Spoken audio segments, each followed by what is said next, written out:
Welcome back to the podcast, folks. In a second, we'll crack on with this week's guests. But first, a big thanks to this week's podcast sponsors, who are Ultimate Add-ons. Now, Ultimate Add-ons are the premium manufacturer of mobile phone and action camera mounting solutions for motorcycles, with a kit for any bike and a proven track record of creating products that keep your devices safe, secure, and easily accessible. The Ultimate Add-ons product range is ideal for any rider, from the commuter to the round-the-world adventurer.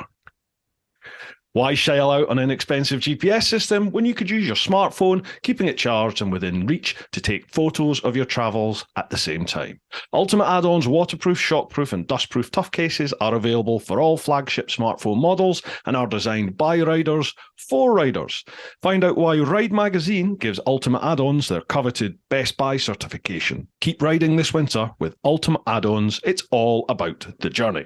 I've been using their kit since around about 2017, 2018, and I've never had any issues with vibration affecting the camera. Loads of you ask me that. I use the Helix strap mount, which you'll find in their bicycle section, and it just allows me to connect the case to just about any bike out there. If you head to ultimateaddons.com, links down below, use the code TeapotOne with the number 10, TeapotOne10, you'll get 10% off their entire range, including Dango Design, which is the gripper mount one as well. Again, you'll get 10% off with the code TeapotOne10. So massive thanks to Ultimate Add-ons for their continued support. We are also sponsored by the Influencer Store. Now, if you've bought any of my merch over at TeapotOne.com, modelling one of the Live Your Life shirts here, then you'll know the quality of the Influencer Store products is right up there. That's why I've gone with them. They're better than a lot of the online printing type options that you get out there. I've used them in the past. The t-shirts only last a couple of washes and then they start shrinking or falling apart, or the print starts fading off. That's why I've gone with the Influencer Store, because their quality is right up there. They're UK based. You have any issues, drop them a line and they'll sort it for you.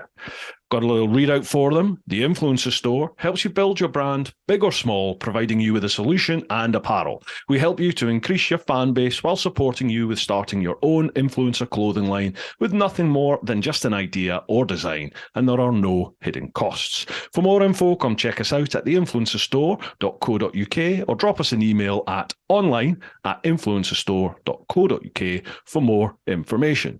A massive thank you to Roger and Charlotte for their continued support over at the Influencer Store. Folks, if you have a brand, a product, or a company and you'd like to sponsor the podcast, drop me a line, info@teapotone.com anytime. The podcast itself is going sky high at the moment.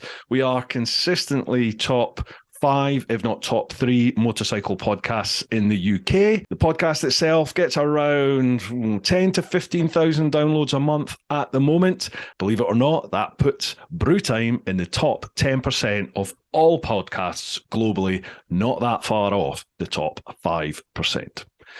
Speaking of which, folks, if you're enjoying listening to the podcast, can I ask you to tell everyone you know about it, help spread the word, share it with your mates. And if you listen on Spotify or Apple Podcasts, you can leave a rating there, and that really does help boost it up with the respective algorithms and helps get it promoted elsewhere. It also helps it get moved up the charts a little bit. And all of you over in the clan over at patreon.com/TeapotOne, I literally could not be doing this without you. You keep a roof over my head. Thank you very much for all your support. Right, let's get back to the podcast. I'm ready. I've got my drink. You're ready to rumble? Yeah, have you fixed your teeth again?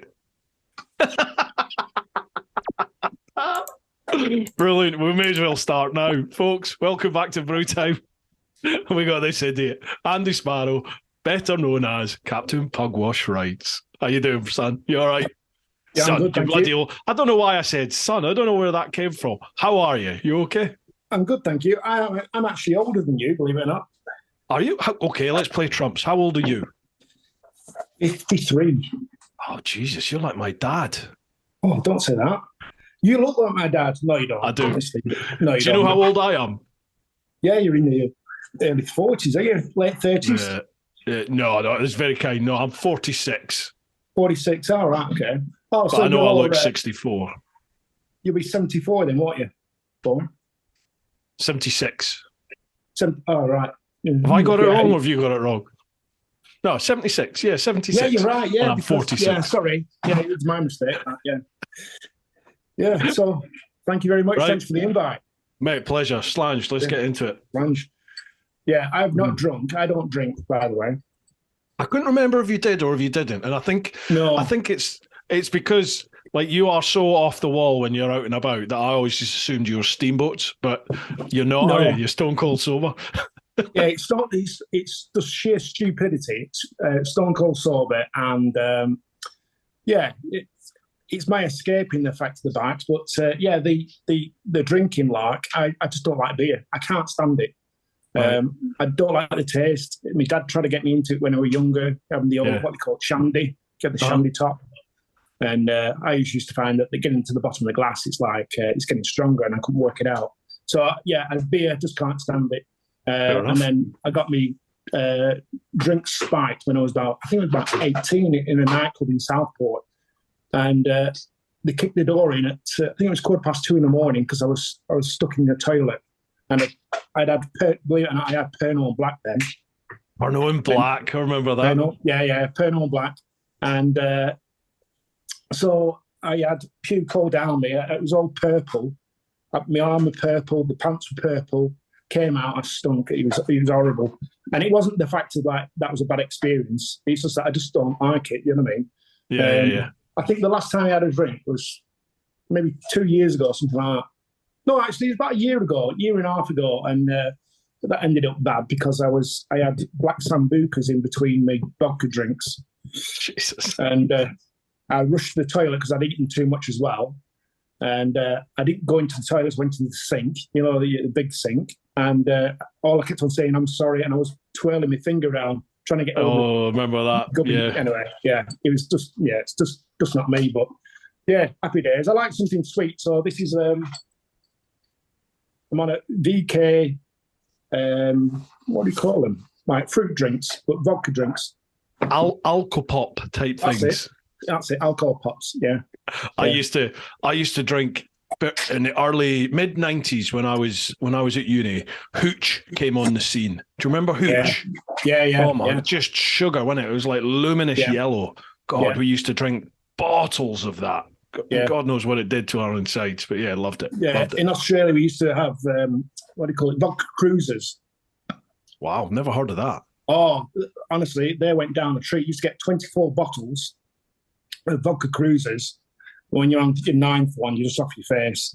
And but they have amazing flavours: pineapple, guava, all sorts of fruity flavours that you just can't get over here. They're just like what do you call it, Smirnoff and stuff like that. But these are not too bad actually. It's like right, you mentioned Australia there, mate. Can we dig in a little bit into like your past, how you got to where you are? Absolutely. I'm a mechanic by trade. Believe it or not. I've got so many stories. I'm going to write a book one day on my mechanicking thing because obviously we can swear on this, can't we? You can say what you like, mate. Yeah, absolutely. It's just been an absolute roller coaster in regards to my career. So it went from, believe it or not, starting at Skoda. And people might scoff at that, but I had a better apprenticeship at Skoda than anyone else did because we were still doing the old points and carburetors and stuff like that, where all these other mechanics were doing like fuel injection stuff, and it was just basically they're just fitters, they just fit stuff. We didn't just fit stuff. We were like, it was hands-on from the get-go, It was like proper customer service as well. So yeah, I went from there. I went through all the dealerships around Preston. I don't think I've laid myself in every single dealership in Preston. So whether it be Mercedes, Peugeot, what do you call it, Leyland, Rover. Then I went into trucks. So I went truck mechanicking. Came out of mechanicking because I wanted to go to, I've always wanted to emigrate to Australia. Always wanted to do it. And even when I was 21, applied for like, you get your, the pack in them days, you got a pack, you had to fill it all out. But my girlfriend at the time, I became married to originally, she didn't want to go, family ties and this, that, the other. And as it turned out, we didn't make the move then. But later on in life, after we went to, what was it called now? We went to New Zealand. And the reason why I went to New Zealand first to see what it was like is because I was mechanicking and I went driving trucks. This is the other part of my life. Went driving trucks, and truck drivers pay more than mechanicking. Mechanics don't, well, nowadays you might get a good wage, but them days you didn't. Oh, so right. I came out of mechanicking, went truck driving, a really good job. And then almost like got the go ahead. We had two family, not funerals, but two family deaths that were close to my wife that had passed away, and it changed their mind and went, you know what, we've got to do this. Got two kids at the time. So we went to Australia with a 6-month-old, and not Australia, we went to New Zealand with a 6-month-old and a 2-year-old, 18-month-old. When was this, mate? That was 2000. No, it wasn't. 2002. I went to New Zealand just to have a look. And the reason why I went to have a look is because New Zealand allowed you to go there without. So the skill set I've got, you had to be mechanicking to go to Australia to get your skill set. Whereas I'd come out of the mechanicking and I was driving, Australia wouldn't have accepted me for that. So looked at New Zealand, and then you could transfer after a few years. Anyway, I got back and we saw, like I said, no, we'll go the Australia route.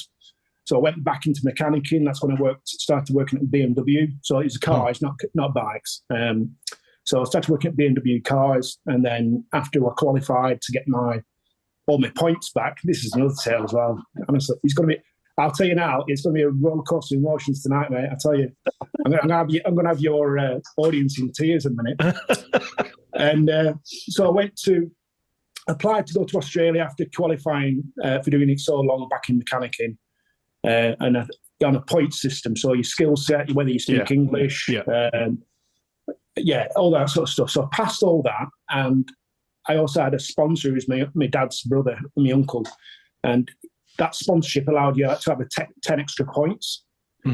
So for that 10 extra points, it took me well over what I was allowed to do. And the guy that was sorting out, you go through like a specialist. I always recommend if you're going to go to somewhere like that, use a specialist, right? Because they know everything, and the documents are so complicated. If you cock up, you're going to have to redo your fee again. Gotcha. Anyway, did all that. Uncle was sponsoring us, and then my skills, the mechanicking, came on the shortlist, so you got an extra 10 points, if you will. So the choice was go down the route of being extra points for the skills from mechanicking or sponsorship through my uncle. Anyway, we kept on with the uncle. Well, this is where the disaster started. This was December 2004. And if you can recollect what happened in December 2004, Boxing Day. Was that the tidal wave? The tsunami, sorry. Yeah. My uncle was in Phuket. Oh. And even his wife got swept away. Oh, my God, mate. Yeah. Anyway, she was found. There was 2 big waves came through, and she was found. She was taken. She was off. They were both strolling along the beach. They were actually going to the other side of the island. They went away at Christmas time because he worked for the courts in Australia, and so at that time they went to somewhere like Thailand or whatever else. So they went to this. I think it was Phuket, definitely, and they're on the beach. First wave came, swept them both away. He was never to be seen again. She got swept away up the street. Second one came up, went further up the street. And in the end, there was, I think, 2 Swedish tourists pulled her out of some like a 4-story building, and she was on the stairs in the 4th story from being in the beach. Oh, wow. And she That's got dragged. incredible. She had a broken ankle and some lung damage for all the seawater and whatever else, but she survived. And it took him about a month, and he was found after a month, and we got his body back. And I was still living over here. I'm not being funny. since that day, it's almost like it's very, very emotional. I don't know why. Like I said, I've been talking to someone today, and it was like, I'm going to use this as almost like a therapy session. I'll tell you, for what you see in front of the camera, it's fantastic. Yeah. It's like a massive escape on the back. I'm not being funny, it's just brilliant. But what you go through in life, and you don't realise what you've gone through until you start talking about it. It's just absolutely, mate, yeah. And anyway, went over for the funeral, and his wife were there, and they were in the Freemasons. The Freemasons paid for everything. They were really, really good, really nice people. And then all the shit fight started, because this was in December going into, this was January. And my 35th birthday was in 2005. I was, like I said, born in 1970. So when I turned 35, my points dropped. So once you start hitting 35 age, your point system for the Australian, criteria dropped. Yeah. And it dropped every year, point by point. And I had just enough points to make it for being a mechanic. So this is where it reverts back to being sponsored by my uncle is one avenue. Go down the other avenue as being a standalone, but you've got your extra points being, for being skilled. Gotcha. But it meant cancelling the other application, doing another application, which is another $1,800, I think it were at the time. Gee whiz.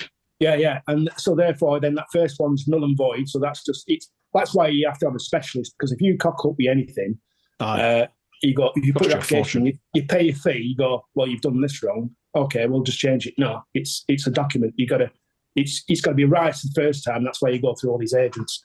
So anyway, after that, it was unprecedented, apparently. I don't know how many Australians had passed away in the tsunami. There were probably a handful. I might be just exaggerating there, but there were a handful of people, and he was one of them. And through the consulate in London, they allowed me to actually have it originally as it was. So my uncle's sponsoring us. So we didn't have to pay again for a start. Wow. My points didn't change because my birthday was on January the 18th. So this was like just the first week in January that everything was all kicking off, because nothing was actually open at the beginning of the year because of Christmas and New Year. So that sort of went to cock. So it was like a mad rush. Applied for it and got it through, I think, in the April. Yeah, got the all clear to go. And it's like, wow. And then I'm not being funny. I don't care who you are around the world, and people who have probably lived somewhere else can understand this, that despite, I'm not being racist at all, but despite I'm white and I speak English, you're still a foreigner in a foreign country. And it is so, so difficult to move your family, kids, to a place and then restart again. And it's all very well good. You get the, what do you call it? Yeah, you got the all clear, let's go. It's then getting on and doing it. So many people go, do you know what? I don't really fancy doing that. So many people. We went over and within the first 2 weeks we were crying. We were like, but if it wasn't for the kids, I'll tell you now, if it wasn't for the kids, we wouldn't have done it. We would have come back straight away. Yeah. It was so difficult because you had no family. All right, we had my uncle's family as such, but you still have to do everything on your own. And for all these people who come over here and they're in our country, they might speak Spanish, might speak French, might speak Hindu, whatever it may be. Every credit to them because they're in a foreign place, foreign land. And yet we only went to bloody Australia. It's a common term, and it's called 5-4. I went over there with BMW. I got the job myself. And so wife, 2 kids, she wasn't working at the time. So with one person making the money in mechanicking, money is really good, but the cost of living was extortionate. Yeah, I thought that. Yeah, but you cut your cloth to suit yourself, you know what I mean? And very soon we realised, look, we need to actually get a better job. And I think it took us about 9 months, 10 months, and I got working in the mines. So I went working in the mines, and I got So again, mechanicking, showed aptitude in regards to the mechanics and whatever else. And that's another thing as well. I don't know about you, but when you say things back, you say whatever else. It's one of them things that really annoys me. Now I listen to myself and think, I'll always say, whatever else. Anyway, I'm going off this tangent. It's true though, isn't it? Like when you start doing the video, the vlogging and everything, and you hear not only do you hear your own voice and you're like, I don't sound like that, but then, as you said, it's all the little wee character traits that you yourself have. Like for me, a lot of the time I find myself like sucking through my teeth. I'm going like this a lot of the time when I'm vlogging, and you're like, stop doing that. Or I say there's loads of stuff. If I'm doing like a piece to camera off the bike, I clap my hands all the time. And I don't know why, but I just find myself, right, I'll clap my hands and then start talking. And it's not to sync anything up. I'm just doing it. And it's like, why are you doing that? Stop it. You'll be good as a painter and decorator if you had epileptic fits. Well, all right. No, clapping your hands like this. That's a shit joke. It is, yeah. I'm a shit. Anyway, so back to whereabouts in Oz were you? Perth. Right up in the northwest. The west. In the west, Western Australia, yeah. So it was very much a predominantly great city, but very, very. It's one of the major capital cities that's so isolated. Yeah, I lived in, like I said, Perth, and we were the only main BMW dealership in the whole of Western Australia. And if, for instance, we had one guy who had a puncture on his Mini, and the Mini had run flat tyres, and we helicoptered out this tyre to him. Helicopter, honestly, unbelievable. If people have never been to Australia, you just can't appreciate how big and how remote some places are over there. Yeah. Like you just said, Perth is a big city, isn't it? Like we're not talking about a 2-bit little town here. It's a full-on proper city. But even the Australians consider that place remote, don't they? They're like, it's in the middle of nowhere. It's right up in the top, like sort of northwest of the country. Yeah. There's bloody nothing round about it. No, we had bought a plot and we built our own house. And believe it or not, the bloke who built the house, that's another one in therapy as well. He was from Huddersfield, believe it or not. Huddersfield. It was Yorkshireman. Anyway, it didn't go down too well, but not because he's from Yorkshire, just the type of guy he was. But built our own house, sold it, and then we bought a 5-acre property. It's about maybe 35, 40 minutes from the city centre. So you're travelling a hell of a lot. I didn't have a bike over there for a while. Then I bought a DRZ 250 trail type bike, almost like a farm bike. You can't get them over here. You can get the DRZ 450s, but the 250s, they're like a unbreakable bike. And the beauty of it where we were is my son we bought him a DRZ 125. And literally, we got all kitted up with all our off-roady stuff. We came out to the cul-de-sac. We rode about 2 minutes to the edge of the perimeter of the estate, open the gate, state forest. And it's a state forest as far as you can go. And you can go for miles until you see like a bloody great big cobweb, and it almost pulls you off the back of the bike. Honestly, the cobwebs over there, you could knit a jumper with them. Everything kills you over there. It either really hurts you or it kills you and eats you over there. It's nuts. Yeah, we had a friend who I found when I was doing some like perimeter fencing, because when you bought your plot of land, it wasn't fenced, so you had basically emus coming through the property, and they're so cute. You get emus walking through with little baby ones. The cutest thing you'll ever see. Mate, they are the dumbest animal on the planet. Absolutely, yeah. And kangaroos, they're another dumbest shit as well. The builder actually came up his driveway because he lived on the estate, and a kangaroo was on his drive, and he wouldn't get out of his way, and he jumped on his car and wrote his car off. No way. Yeah. He jumped on his bonnet and wrote his car off. Yeah. Jeez. Yeah, the big bastards, honestly. They're like vermin because they eat the grass. It's amazing, like how quick, cute and fluffy they are. That's great, but when they stand up and strike with the back legs, they'll cut your stomach in half. It's when you're riding a bike along the road over there and you just catch sight of something like to the side, and it's a big, I don't know what you call them, a pack, a herd, whatever, a group of kangaroos, and they just come en masse and they'll just go straight across the road in front of you. You get hit by one of them, you're foobarred. I'll tell you another. I'll tell you I'll tell you another story, which won't go down too well as such. But I was travelling along to basically going to a place called Wave Rock, which is east of Perth. It's it's one of them anomalies that is very special, and it's not just cute, but almost, like you go to the Lake District over here and you go, oh, isn't that really nice? It's a bit like going to Wave Rock. It's like a feature. Anyway, driving out there, and there were two parrots. You can see the parrots knocking around. It's when you see them like that, you just think it's just like us seeing sparrows over here. Yeah. But they're so cute. One came down, and another one came down and hit the car. And as it flung over the top, all these green feathers went everywhere. And its mate, this is how it makes you feel bad. Its mate came down, because I think they mate for life, and sat next to the parrot, pecking at it, going, and I felt so bad. It's horrible. Honestly, it's horrible. Jesus, that's heartbreaking. It is, yeah. So, yeah. Anyway. went to the mines, worked in the gold mine, worked in a few gold mines. Went to Argyle Diamonds, which is right at the top end. And this is how big the place is. So a jet plane, like your normal jet plane you go to Tenerife with. I don't know, how long would Tenerife flight be from, say, Manchester or London? About 4 hours, isn't it? Yeah. Yeah, about 4 hours. 3.5, 4 hours, I think. Well, to fly to work from Perth by jet was 4 hours. That's incredible.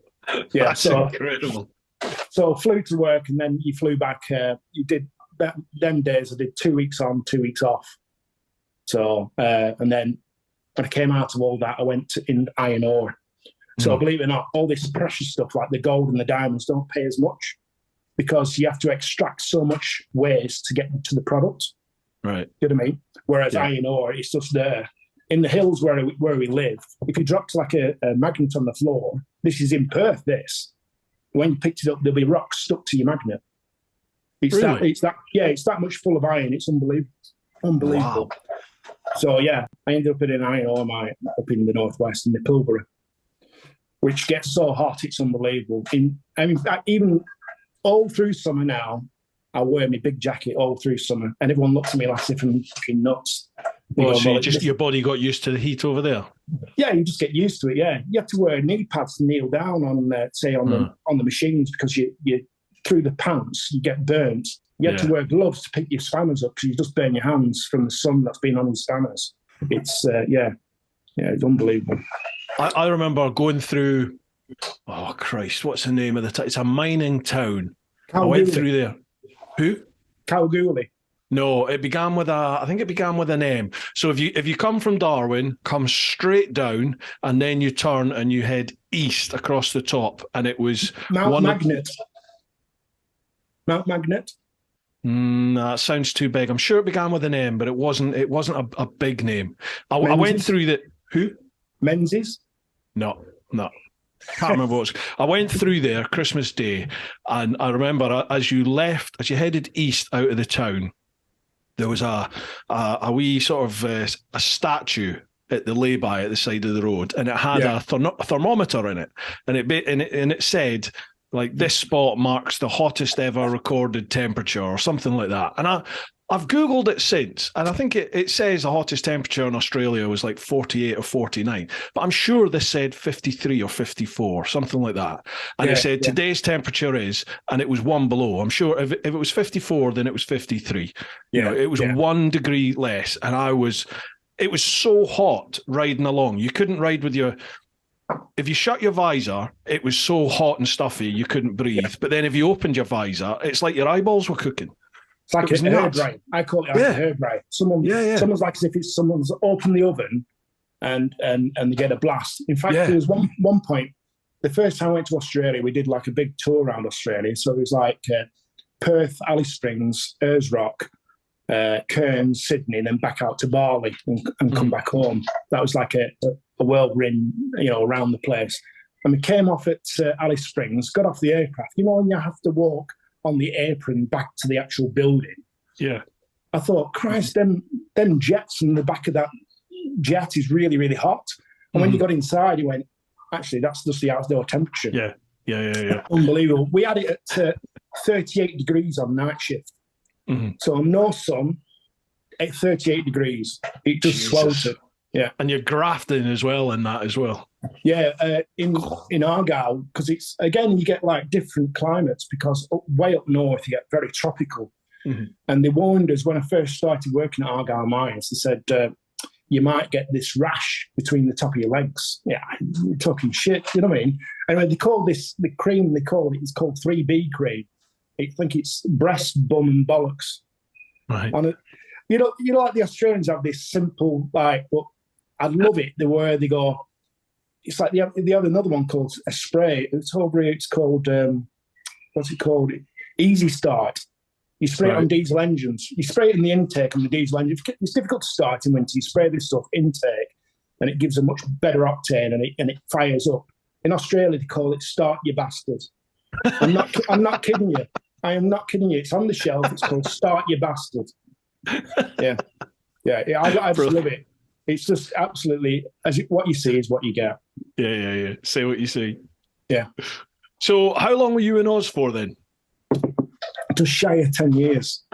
Blimey. Yeah. Wow.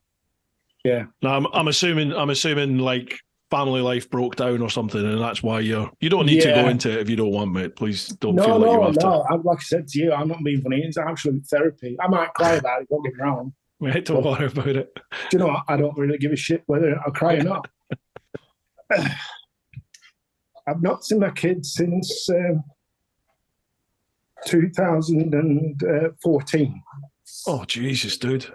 And youngest was 3, because we had a child over there. The next one was 12, and I think the other one 13. When I say I think, I'm saying I think. It's not because I don't think and I don't know and I don't care. It's not like that. It's that when you're going through shit, you go into medication. And when medication comes in, it's like, and this is the other thing I want to talk about as well, men's mental health, talking about it, going on medication is nothing to be ashamed of. If you need help, you go and get help. I don't give a fuck who you are. You know, I think you're not saying a better person, but you know, if you need it, go and see someone. And I was on medication and it just numbed everything. And I'm talking like to the point where if you saw someone getting knocked over, not you know, you wouldn't do this, but if you saw someone getting hurt, you go, oh, right.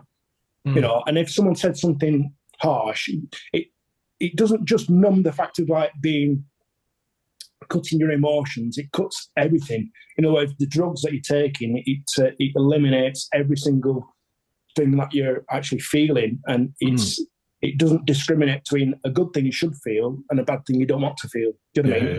Yeah. And unfortunately, the kids, what they saw was like their dad just like not caring, or just like sitting there watching the TV, or just, you know, not being their dad, and that in itself is just cruel.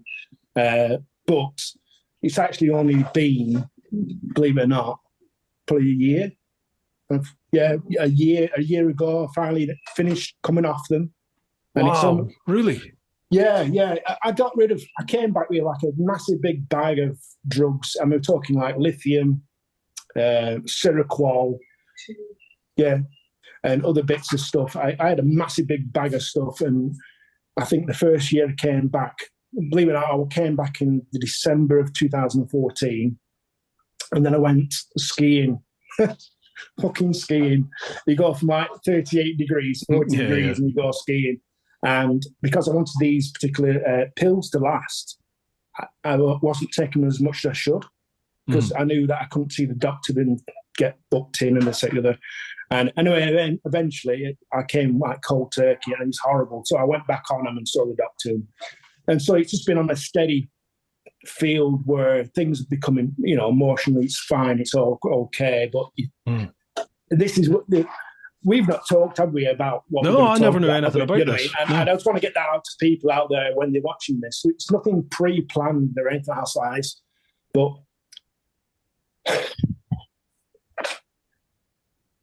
just the emotion at the front. I know my kids will probably see maybe some of my stuff, and that's why I started all this as well. And if they're out there, I just want to ask them to get in touch. That's all I wanted to do. Yeah. So, anyway, have you got no contact with them at all anymore? This is the difficult bit. You can't. It's not round the corner and you can go, "Hey, what are you doing?" Do you know what I mean? When you get blocked off your phone, and I don't blame them. This isn't a blame game or anything else like that. I haven't come on here to lay blame for anyone. We're all responsible for our own actions, and it's when you get blocked, there's very little you can do. In the fact of you ring up, it goes to answer phone or I just don't know, because you just don't know. I just don't know the circumstances, and we just hope that as things progress, things will get better. But at this moment in time, no. We have talked in the past, and then it's sort of dwindled off. But I've not, like I said, I've not seen them, and this is the hurtful thing where you have a 3-year-old and. You've got 72 hours to get out of the house. Well, that's 72 hours to go away and then come back, and then you get a 2-year. It's complicated in some ways, but it's difficult. And I sound like I'm talking shit, but it's unfortunately my mind. When I talk about it, my mind knows what I want to say, but what comes out my mouth doesn't necessarily come out. Do you know what I mean? Yeah. So I think that's just the repercussions of everything that's gone on. But I'm in a good place now, so that's good. Have you had to talk to anybody to help deal with it, or is this stuff you just sort of got on with and dealt with yourself? Initially, believe it or not, when I was in Australia, I went into I did this. What's it called? Cognitive behaviour therapy. Basically, went into a hospital for a week, and they put you on these drugs that just knock you on your arse. I mean, knock you on your arse. But it had to be, because I'm not ashamed to say this, and my partner who's stood in front of me now, she might not know this, but in Perth, before I went in to see this therapist, I went to, because I was doing welding. I had a welder at home, and this, I had all the kit, and but I had a big welder, and because it's BOC, you can go and get your gas. Well, I ended up with a gas bottle in the car. Literally before I went in, shut all the windows and literally turned the gas on. It wasn't gas to actually make you, it was gas that just depletes the oxygen. And it got to that point and said, no, this is just ridiculous, this. But the things that, not just me, I go through, I think other people go through, men, for instance, I think men really got to talk about and try and get it out there. And I've got some really good friends who I talk to. So it's amazing what other people are going through. You look at people and you go, they got a nice bike or a nice car, a nice house, nice wife, nice kids. Don't just assume that everything's hunky-dory, you know what I mean? People still need to have that outlook and actually talk to people. Yeah. And I think that when you've been through it, you can see it, you can see signs, and so it's good. I just love Chris Eads. Chris, he's very open about it, isn't he? Very open. Good on him. Yeah, exactly. And I think there's so many videos I've done, and I've talked into the camera, and it just ends up in a bawling mess. And it's like, okay, at the end of it, format the card, or delete. But then you watch the likes of Chris and that permission to talk, absolutely brilliant. Such a good idea, and it really brings to the fore. And it's almost like going, do you know what? I'm not going to hide about this. I'm going to face this full on and talk about it. And that's just what it's all about. I've found that permission to talk sticker on your lid or on your bike or whatever it is. It really is like it's been a great icebreaker, because I've had people that have come away on ride outs with me or away on tours with me, and they see that sticker on your lid and they literally go, "Oh, you've got one of them." And then their story starts coming out. It's like the guard comes down a bit, and then they start having a little chat to you. And you know what? I'm assuming women must be like this amongst themselves as well. But we're blokes. We tend not to chat about stuff like this, do we? You might open up to the odd mate, maybe, if things get really bad. But I've definitely noticed, I think attitudes are changing, and things like 44T's permission to talk, that is really helping things, because it is making us as blokes kind of drop our guard a little bit and open up to each other, for sure. I've got a good mate of mine who's he's been going through hell for probably almost a decade now. And he's tried to top himself on a number of occasions. He did it again towards the end of last year. And, it's just, geez, it's such a hard thing to deal with. It's such a hard thing for me to sort of chat to him about, because I'm like, I'm not trained in any of this, but, I don't want to make things any worse for him. But, he just says the fact that you're there and you can listen is all he needs sometimes. Sometimes he just needs to vent. Yeah. So, No, I think the best thing for it is to maybe it's a difficult subject to actually say, but the people who are right around you, when you just go, do you know what? You don't need to say anything. If you need me, I'll be here. And that's all you need to hear. Mm-hmm. And just that them few words, it's just like, okay, so just a reassurance. And, and it's not, you might never even ring them up or talk to them ever again about it, but it's just a nod. It's just the look, right. And I think that is invaluable. Mm. You don't have to be a therapist. You don't have to be a psychiatrist. You just have to go, you know what, I'm just a caring person. If you need me, I'm here. Simple as that. Yeah. Yeah. Somebody asked something. Let me have a quick look. I was going to move into the questions in a second. Well, in a while yet. But I remember somebody asked something. Where is it? Maybe it's on. Bear with me, mate. I remember someone asking, saying Paul? To me, was it Paul Sparrow? It might be Paul Sparrow. Let me have a little look on, where is he? Paul Sparrow. Yeah, right. Okay, yeah. So Paul Sparrow over on Patreon, he's got a couple of questions, but this is one that sort of jumped out at me. He says, hello again, only if you're talking about it, which we are. He says, Andy, noticing your tattoo and supporting the black dog. Not everyone may know about it. Are you able to explain and expand on how bikes help you? So what's this all about then? It's upside down at the moment because obviously you can't really see it. But basically, that's a dog. Oh, yeah. Uh-huh. It's a black dog, and then it's a big shadow. And then that little person there, that's a person. That represents me. And the black dog is like as if you're under the shadow of the black dog. And the black dog is basically, I think Winston Churchill went through this. And there was a book called The Black Dog, pardon me.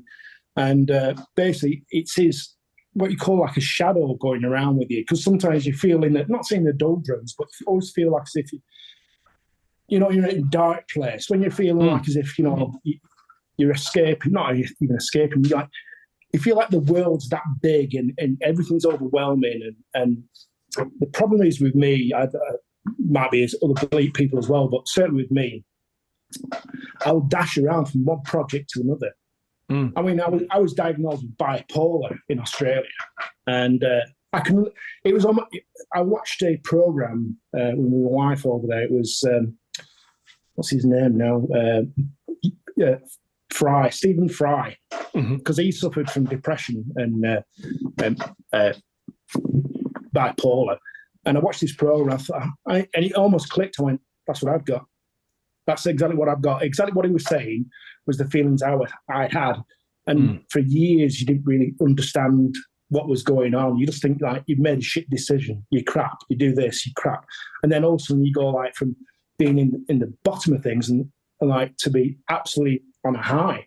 It went from like being so low to a huge high, and it's trying to control that way you want to be on a mellow sort of way. But with bipolar, it's difficult. You're swinging so much from one to the other. That's why the drugs that's why the drugs sort of like even things out. And it's very good to have the drugs, don't get me wrong, but it almost masks everything. I think there's far more useful things to do, and I think this is only my opinion, and I'm sure other people share it as well, but the bikes is just an absolute outlet for everything that you're going through, because for all the shit you've got back home or whatever, work, home, life, kids, family, finances, you get on a bike and you ride, all that's gone. Yeah, completely gone. You're in the now, aren't you, on a bike? Yeah, and you've got to be so switched on with what you're doing by going, oh, that guy's going to kill me, that guy's going to kill me. Oh, they're going to pull out there. Have they seen me coming out of this? Can I overtake that? What happens if I do overtake it? Am I going to get it right? I mean, you're so switched on and hypersensitive what you need. It just brings you to that, do you know what? That little bit about, I can't afford that helmet or whatever else, or how can I pay for, the shopping this week or what it may be. It's completely gone. It's irrelevant. You're just thinking about the bike, the journey. And I think that is an absolutely godsend. And it's, I reckon the biking should be on the NHS. Yeah. That's what I think. I've said this before. I've had people on, and we've got onto the topic of mental health and stuff. And it might have been Joey Evans, actually. Joey Evans was on here and we were chatting about it. But I said, biking is the best therapy out there. And they were like, whoa, it's good. But if you need help, get help. They were like, don't just think the bikes will sort it. Because as we've discussed, they sort the now out. But eventually you've got to get off the bike. I mean, those bloody teeth, man. Come on, what is it with Tipex in the teeth? What a strange question. Can't believe I asked that. No, do you know what? Can't believe I had to ask that. Yeah, well, it's fine. Everything on the Instagram, on Facebook, on all this, all right, some YouTube videos got to be perfect for everything. You got to have your hair in the right place, got to wear the right brand, get the right branding, all that shit too. Or whether you got to get your tits out, to sell something. I just mock at it. So it's a case like my teeth aren't perfect, so I'll paint them white. You know what I mean? And it started. It was a video I did. I think it was in the garage. Oh yeah, that was it. I did a video on the monkey bike to go down to the nightclub, and I honestly have to say that sometimes the most funniest things are things that either you start off with an idea and then it develops, and then the ad hoc situation or the situation you've not planned for becomes absolutely hysterical. I set off, I thought... Oh, hang on, mate. Sorry, my video stopped again. 2 seconds. Let me just... Hello, right, we're back on this one now. Oh, right. Yeah, okay. Sorry, the GoPro's just playing up. I don't know why. It's weird it started doing that. It used to be fine, like 3 hours or so, it would be fine. But now the GoPro seems to be playing up. Anyway, so let me just tilt that back down. There we go. Is that okay? All right, that should be all right. So like the ad hoc things, they seem to be the funniest. Yeah, you go to Amazon, you go, I'm going to look like John Travolta. Fuck it, I'm going to do like a video. Dress up as John Travolta, get a white suit. I sent off for Amazon, got this white suit, got this black curly wig, and I stuck it to this helmet. And I thought, right, I'll go down to this local nightclub. I've not been in a nightclub around here at all. So I've not been in a nightclub since early 20s.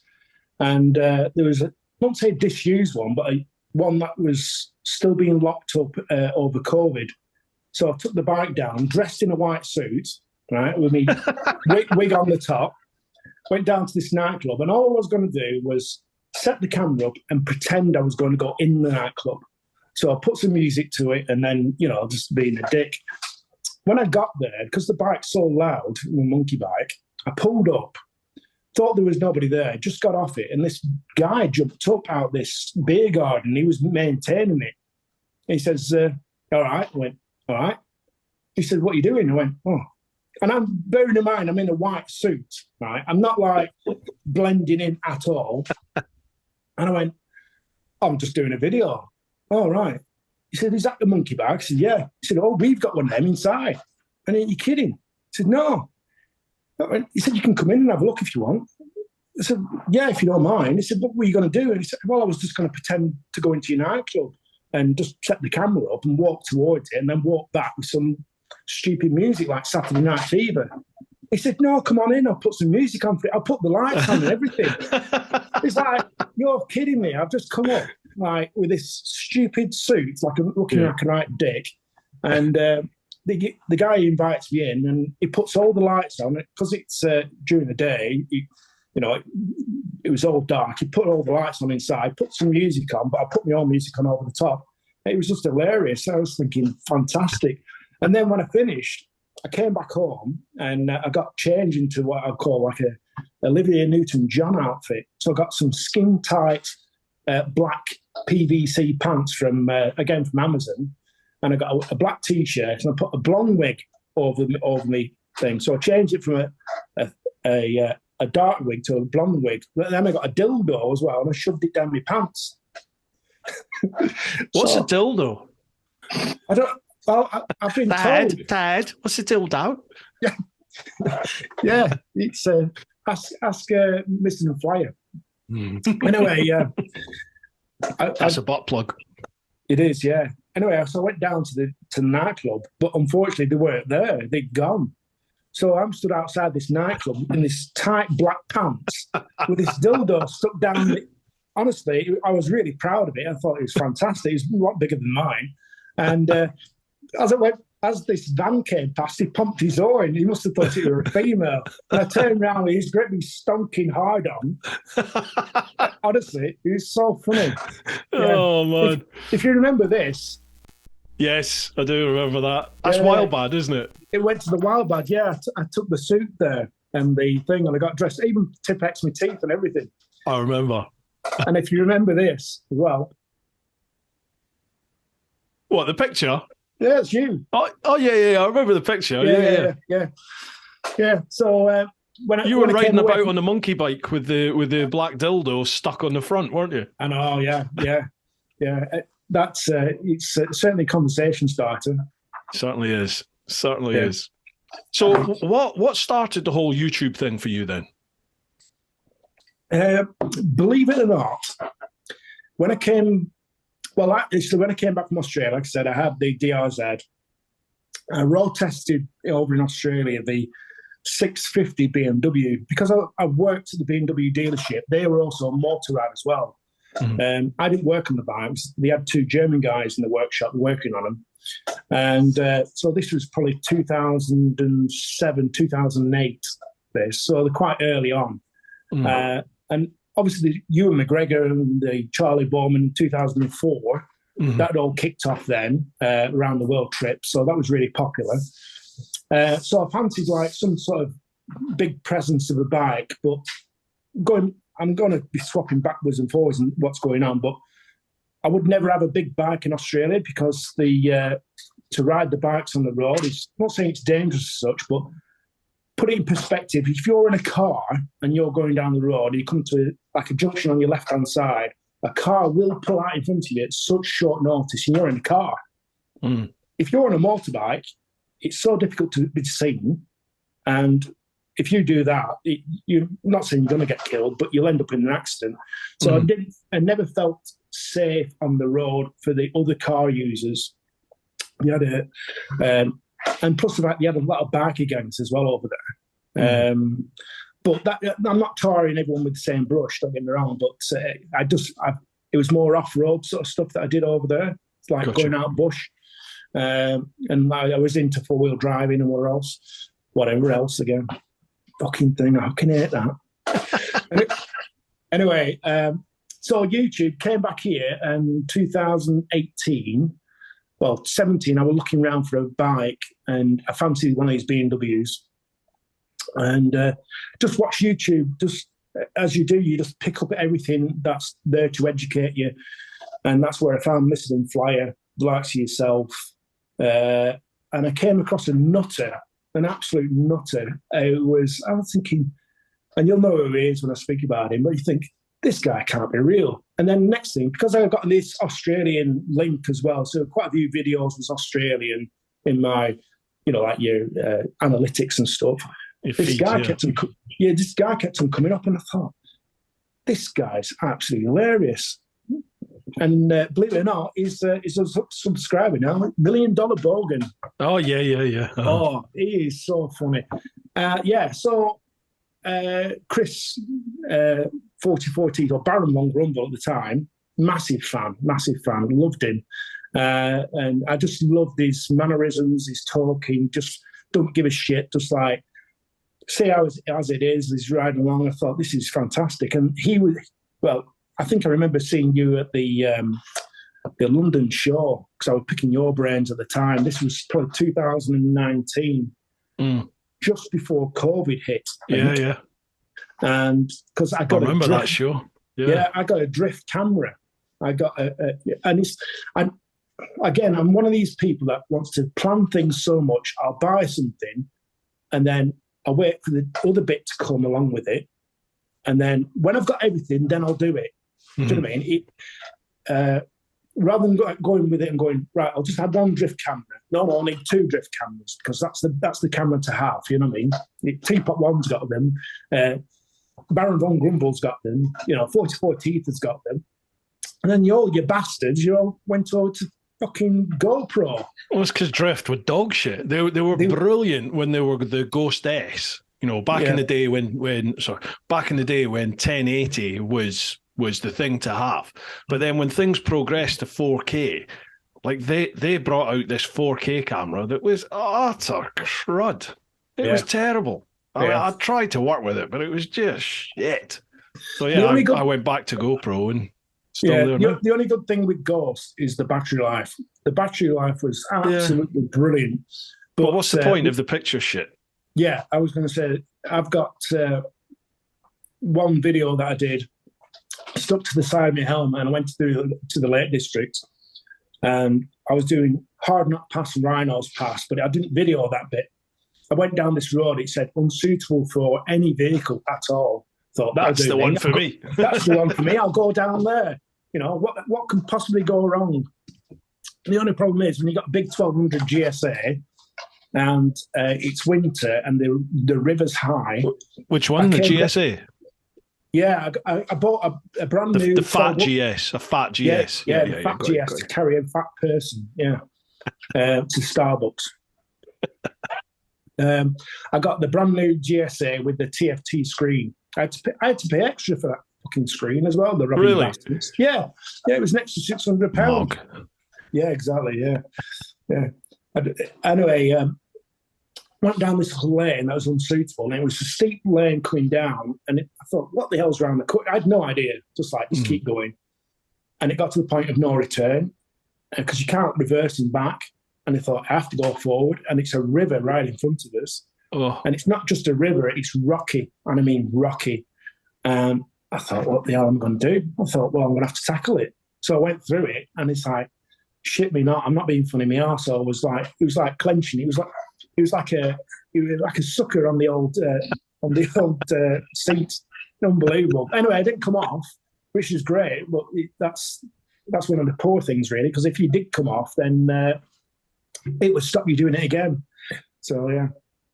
So what happened after that? Like, did the road go anywhere? Well, it just came back round. I didn't realise where I was, actually. I was at the start of Rhinos Pass, and this little lane went down. It's a quite picturesque lane, and since I've looked at the map, it's in a beautiful spot, and I want to actually go down there again. Mm-hmm. But then instead of going round the left, go to the right, and it comes to this big cave, this big cavern or something like that. Oh, wow. Yeah. But there was another tale as well. When I came back from Australia, I've not done mechanicking since I've been back. Have you not? No, I brought all my tools back. Some of them are in a lockup still, but the majority of them are here. Thousands and thousands of pounds worth of tools. Not touched any car since. I'll do my own car if necessary, but no interest at all in mechanicking. And then, in fact, can I just tell you a tale about mechanics? Honestly, this will make you fucking laugh. This. I once worked in a Peugeot dealership, right? And in them days, we're talking like early 90s. They did a kit where you bought this car, but you paid about an extra £1 or something, and it gave you 3 mud flaps, free stereo, and a sunroof. Well, the sunroof we used to fit ourselves, right? And you won't believe this. You had to use a drill straight down into the roof, and then get jigs. Yeah, and then put a template on the roof, and then jigsaw out a hole, right? And then obviously when the roof comes off, the panel comes off, you fit the sunroof in, and you pass it from the inside. Well, I didn't do this, but my mate did this. He was funny as fuck. He cut a hole in it all the way around, right? Put the sunroof in, went inside the car to attach it all, attached it all up to our screws on. There's about 40 screws going in it. Gave me tennis elbow that because you're having to put it in by hand, you know. Mm-hmm. And when he went to drive out, pulled the sun visors down, and he only cut through them. Yeah. The sun visor were in half. He'd actually cut through both sun visors with the jigsaw. Unbelievable. What did that must have lowered like the structural integrity of the car, surely, if you're chopping a big hole out the middle. Yeah, but when you put the frame back in, the frame's quite sturdy because it's like a sandwich as such. So you put the sunroof in from the top, and then the frame, and then you attach this other bit at the bottom, which sandwiches it up. So it brings strength back into the actual roof. But you fair old shit yourself because you got this template, and if you go 1 millimetre off that template round, the sunroof can actually drop through. So you've written the car off. You put it in slightly skew-if. Yeah. Squint sunroof. Yeah. So how come you haven't gone back into mechanicking then? Why is that? Just no love for it anymore, or bad memories? I've worked in the best workshops in the world, and I think I've done enough. And at the age of, when I came back over here, what old was I? 45. I know for a fact if I went to work in an English workshop, it'd be like cold, damp. You get no thanks for anything. You're a skilled mechanic. You're almost you have to have about 5 or 6 different trades. You're a plumber. You're an electrician. You're a mechanic. You know what I mean? You're the liaison for a customer. The skills that a mechanic's got, it's amazing. You know, but from that, I've brought it into other things. You know, brought your experience into something else. So basically, I went back driving, working for just agency work at first because I couldn't commit. I wanted to go back to Australia, but so I couldn't commit to actually having a full-time job. And it's only in the last 2 years I've actually committed to having a full-time job. Right. You know. So anyway, through all that, there was even a time when I was working down in Nantwich, so I travelled about 40, 50 miles on night shift. So I worked nights. This is the other thing as well. I worked nights purposely in case the kids contact us. So I always had that. So in other words, there's no excuse. I'm always asleep. I'm not asleep during the night. I'll work during the night. But there were times I went down to Nantwich and I really didn't want to go home. So the shift was cancelled unexpectedly. So I was down in Nantwich at 8 o'clock at night. Thought, what can I do? And I'm on the big GSA. I thought, fuck this, I'm not going back home. I went up to Lancaster and I sat in the services around Lancaster. I thought, no, I'm not going to do this. I'll go up to the Lake District. And I did Hard Knot Pass, Rhinos Pass at 3 o'clock in the morning. Jesus. And I'll tell you now, if you can do it during the day, during the night, you shit yourself. Absolutely shit yourself. There's only one bad corner on Hard Knot Pass, and it's notorious because it's really, obviously it's steep, but there's one really you got to commit. And I stopped and I thought, I can't do this. And there's no one around. There's only fucking sheep. That's all there is. There's no street lights or anything either, is there? Yeah. The sheep were led on the road because the road's so warm at night. This is in summer. The sheep are led on the floor. So I'm riding around the sheep to do Hard Knot Pass, right? When I come to the really steep bit, I had to stop and I'm thinking, I just can't do this. And eventually I just let the brakes go and went. And I did it. It was all right. And then at the other side, because I didn't do it on the way back. I just came all the way through to the west of the Lake District and came round. But when you see a car coming behind you at 3 o'clock in the morning, thinking, who the hell is this? Yeah. Who's this nutter? You got faster and faster and faster. And you're thinking, I'm a dickhead here because, like, I don't know these roads and anything can jump out in front of you. I just want to get away from this guy, whoever it is. In the end, there was nothing to worry about. But, yeah, that was another one of the escapades as well. Doing the Hard Knot Pass at 3 o'clock in the morning. That soon wakes you up. Yeah, I'll bet. So where's the name come from then, Captain Pugwash? Well, it came from the first bike, the big bike, because I got a triple black, the GSA. And triple black, I nicknamed it the Black Pig. And the Black Pig is Captain Pugwash's ship.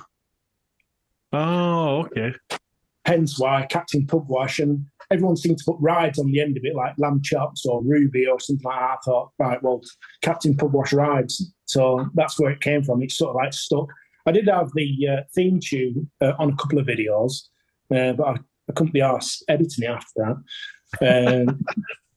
Yeah, so yeah, that's where it came from. That the GSA, the black pig. So yeah, gotcha. Yeah, that you've had another lid done now, haven't you? But you had that first one that you got done. Oh man, beautiful. Yeah. Oh, is this a new one? No, this is my old one. Is that the original one? Oh, it doesn't look as brown. I remember the wood effect being quite brown. Yeah, it's brown. Oh, it's maybe toned down a bit in the video. Yeah, that is nice. Have you had that all touched up now then? No, it's still. That's retired. Oh. Yeah, I got another one from Pet Nation. Got to give a good shout out to him. Again, I watched his stuff, and that's how I got onto $1 Million Bogan as well. You know, like you put a search in on YouTube, you want to look for something. Like I said, initially I would look for BMW, GSA. Like I said, Missing Fly came up. That's how I got hooked into him. I put in custom helmets, and it just so happened that $1 Million Bogan had his helmet custom painted from this guy in in Melbourne, in Geelong. And I thought it was so crazy, his video. I thought, this can't be even true, this guy is an absolute, not just a nutter, but he seems thick, but yet he's comical and thick. Mm-hmm. But he's comical and thick, but clever as well. Yeah.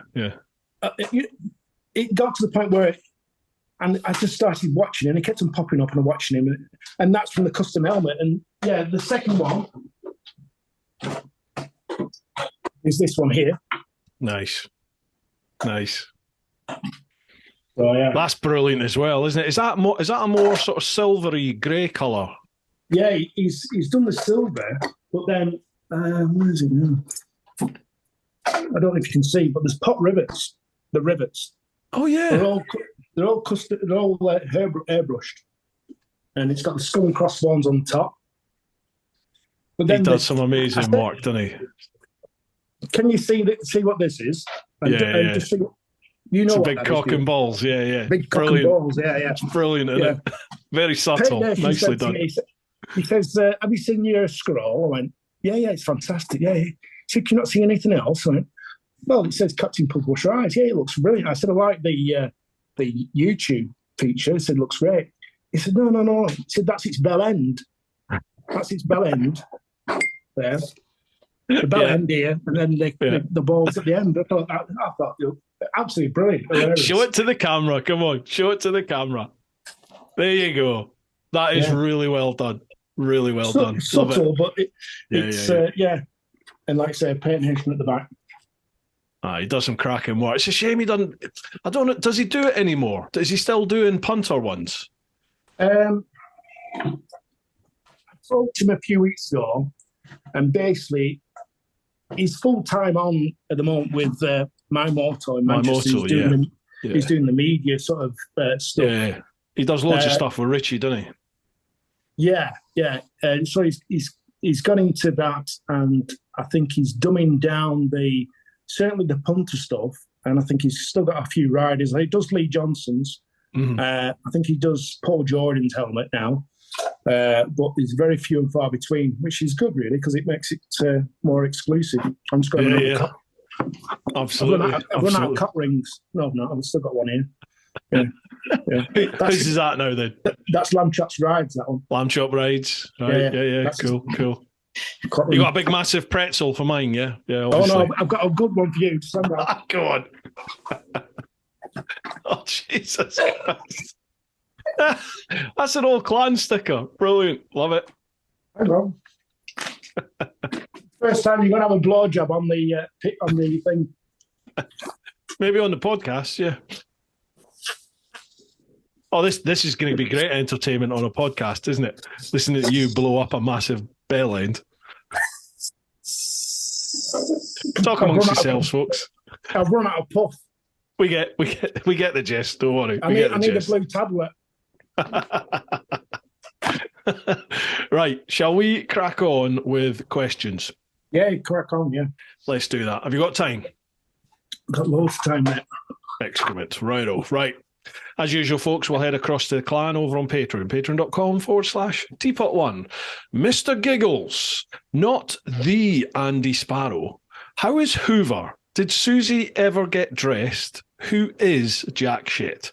In case you're wondering what the funk I'm talking about, he's got a link to Blood Runners. What's that all about? Bloodrunners.com. I'm assuming they're blood bikes. Well, I'm not in the blood bike at all. How is Hoover? Did Susie ever get dressed? Who is Jack Shit? Well, do you want me to have a look at the link? I think Jack might be referring to Jack Sparrow, because that's me. Last name is Sparrow. Okay, right. That totally flew straight over me. Yeah. Yeah, and I think maybe Susie might have something to do with being dressed up as a woman. Not too sure. Why were you dressed up as a woman? Not that there's anything wrong with that, obviously. I was taking the mickey out of a vlogger that we have that's a bit dizzy but very entertaining. Right. Yeah. So, yeah, I put a blonde wig on and I looked a bit dippy. I just love taking the piss. I really loved. Do you know that there's a guy called Connor that takes the piss out of all the F1 drivers, but he's so good. His mannerisms and he gets dressed up in each individual team's shirt. Yeah, and he's so funny. I'd love to do that for every single vlogger and just take the piss out of all of you because. Yeah, I will. Yeah. Do it. There's nobody doing that sort of stuff. Do it. I know. I will do. Yeah. I'm not being funny. I've got loads of ideas. And another one was the idea for doing the four corners. Now, you did the electric one, didn't you? Mm-hmm. And the 125. Yeah. Did you do four corners on that? I don't think that one's the four corners. I can't remember what it's called. You do Land's End, St David's, John O'Groats and Lowesoft. Yeah. And your start point is your northwest, north, south, east, west sort of links, isn't it, that one? Yeah, I think is the four corners, not the four extremes. So you'll need to do Ardnamurchan Point. So it's the most southerly point, obviously it's Land's End. The most westerly point is Ardnamurchan. The most northerly is John O'Groats, and the most easterly is Lowesoft. Then that's a slightly different one. That one would be a good one because the road to Ardnamurchan Point, it's a single track road and it's like an hour and a half each way. So that will really add on some time there, especially if it's the middle of the night. Yeah. Well, I'd love to. I would love to have done that, but I don't like doing stuff that other people have done. So when you see it on, you think, okay, now I wanted to do that. Do you know what I mean? But then you also want to put your own name to it to actually do it. But you're very conscious. Do your own spin on it. Yeah, exactly. Put your own spin on it. But I do it on the monkey bike. I'd do it on the most difficult thing to do. I'd love the challenge of actually doing something difficult. I mean, I went from our local services at Clitheroe Services, or as Al Fagan calls it, Clitheroe. So Clitheroe Services up to John O'Groats and back in 24 hours on the monkey bike in November. And they did that for men's mental health. I did it for November it was.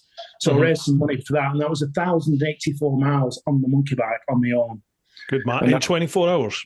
Yeah. I actually, that's good effort on the monkey. Yeah. On the Calimoto app, I'd ridden it for 21 hours, 15 minutes. Solid. So. Fair play, boy. That's good effort. Yeah. So, I'd love to do something like that again. Did you hear about obviously the first time I tried to attempt that? When Is that with the crash? Yeah.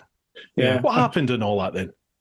Well, I bought the monkey bike from Honda in Blackpool, and I was talking to Charlie Wynn, who's married now to Sean Winfield. He's the BSB rider. Oh, okay. Anyway, she's the head of marketing at Blackpool Honda, and she said, set off from Blackpool Honda to go to John O'Groats, and we'll follow you on Instagram. So I went there, and I messing around with the straps on the back of the bike. I had a bike on the back and also had a 5 litre can. I only did 5 miles. Well, it's actually 6 miles from the dealership. And I had no cash on me at all. All I had was my card. I always pay by card. I don't carry cash. And I set off. And it was actually only a mile or so away from where they found Nicola Bulley. Do you know? Oh, yeah. So that was in the vicinity. Obviously, this was a year or so ago. And you had to go over like a toll bridge to go over the river. And I didn't have to carry any cash. And I thought, right, well, I'll go through St. Michael's and I'll come round and you avoid the toll bridge. So I did that and I came round and turned into this long straight going towards Pillingdon to like Lancaster. And I still have got no recollection at all what happened. I know what happened, but I've got no recollection of it. But basically the strap got wrapped around the back wheel and just literally stopped me at 50 mile an hour. So on Calimotos, this is the beauty about Calimoto. You can see your speed if you have an accident. And literally I was doing 54 miles an hour on a local B road, and it just went to zero within 20 feet. Jeez. And basically I was knocked out. That's why I've got them big, massive gouges on the helmet. Yeah. Yeah. See that? Mm-hmm. That's the rack where my the stuff was on, the actual rack. Yeah. And it should have been like that. That thing there, the strap's been attached to this, has pulled it down so much, it's bent it double. Oh, my God. Yeah, so it should be hit. So It should be it's flat. It's bent it all the way around. Yeah. My God, that's some force. Absolutely, Bloody hell. Yeah, so that's what pinged me off. And and this is the other thing as well. You won't believe this, but I was carrying the black dildo with me. This is God's truth, this, right? But I had it in the bag. This is called karma. This is called karma. This is even worse because the lady you woke up and you'd fallen on it. Yeah. No, the policeman. Accidentally on purpose. The policeman came. Honestly, you never believe. It was like like the Legal Gentleman. He's almost like a comic sketch, right? This is so funny. Oh man! I was led on in the back of the ambulance, and I just hadn't got a clue what was going on. And he came with me with this big black dildo, and he says, "Is this yours?" I went, "Yeah, I do YouTube videos," and that's all I kept on saying to him. Apparently, the only thing I kept on saying to him is, "I do YouTube videos." OnlyFans. Yeah, I'm on OnlyFans. Yeah. So he sort of like discreetly put it back in the bag, and this is the other thing. I was walking around the hospital, right, with my bag attached to this, right. So this is come off the bike, right, and I'm walking around with my bag and my helmet, just dragging around a piece of my bike with me. And with a black dildo. Yeah. I wanted to get back on the bike and go straight away, but I was talked out of it not to go because I was in no fit. Sorry. No, go on. Sorry, I interrupted. No, I was just in no fit state to go, but because I did it by the charity. What's it called now? The charity I did it for, November, and it was through that thing where they donate online. You felt an obligation to carry on and do it. Yeah. So I immediately got back to the bike from the hospital, and I was in that much afraid. And I've got to go. And when I got to the bike and the bike's like bent double, it's like, oh, I can't go. Mm-hmm. So literally I abandoned it, and then only 7 days later I set off again and did it again. That's when I actually completed it the week after. Good mind. But the good thing about it the week after is because I worked nights, the first week when I attempted it, I'd done a night shift. So literally I'd worked all night, gone to the dealership to do this 24-hour ride, came off the bike, luckily through no fault of my own other than the fact of the strap. And like I said, nobody else was involved, which is, a blessing as well. And but the week after, I set off at 7 o'clock at night because that's when I'm more alert. That's my normal working night. That's your daytime, so to speak. Yeah, exactly. Yeah. So I don't have any problems like riding long distance. I did the Iron Butt the year after you did yours, actually. Set off from Sherburn and Elmet and went. I did the south one. The south. Oh right. Yeah. South. Clockwise. So boring. Again, that's boring. Yeah, it is. But it's a bit of a challenge, but it's when you've done it, it's a piece of piss. I thought I've got to do something more difficult. The iron butt, you've got to pick a bike that's going to be like, not saying struggling, but a challenge. If you picked a bike that's like, say, not saying 50cc, but 125 or something that's really old, that you're going to go, this thing's going to break down. I don't know what I'm going to do. I think that in itself is the bigger challenge than the 24 hours. Because I did. It's easy to do it in the 24, yeah. You weren't allowed to come back before 18 hours. I think 17 and a half hours was the limit when I did it. They wouldn't let you do it any quicker. No, but you could easily do it more than that. And I was in Bangor, because the last stop was in Bangor in North Wales. And I went to Tesco for an hour doing my shopping. And so I got all my stuff for evening meal. When I got back, I had it all planned. So when I got back, I was like, they come to you and they take your bike off you because you are knackered. But that was the other thing as well. When I got back, you didn't realise he set off, I think it must be midsummer, and I had a dark visor. But when I came over the M62 and it started blowing a gale, it's windy and it's raining, I couldn't see jack shit. It's pitch black, isn't it? Yeah, pitch black, and it's like, no, this is a stupid thing to do. I've never done the iron butt on a good day. It's always torrential rain. Always torrential rain. Yeah. And it's bloody June. It's early June, like early to mid-June, isn't it? They do it. Yeah. So, go on. I did that, like I said, the iron butt. I wanted to do something more difficult, and that's why they do the iron butt, the four corners.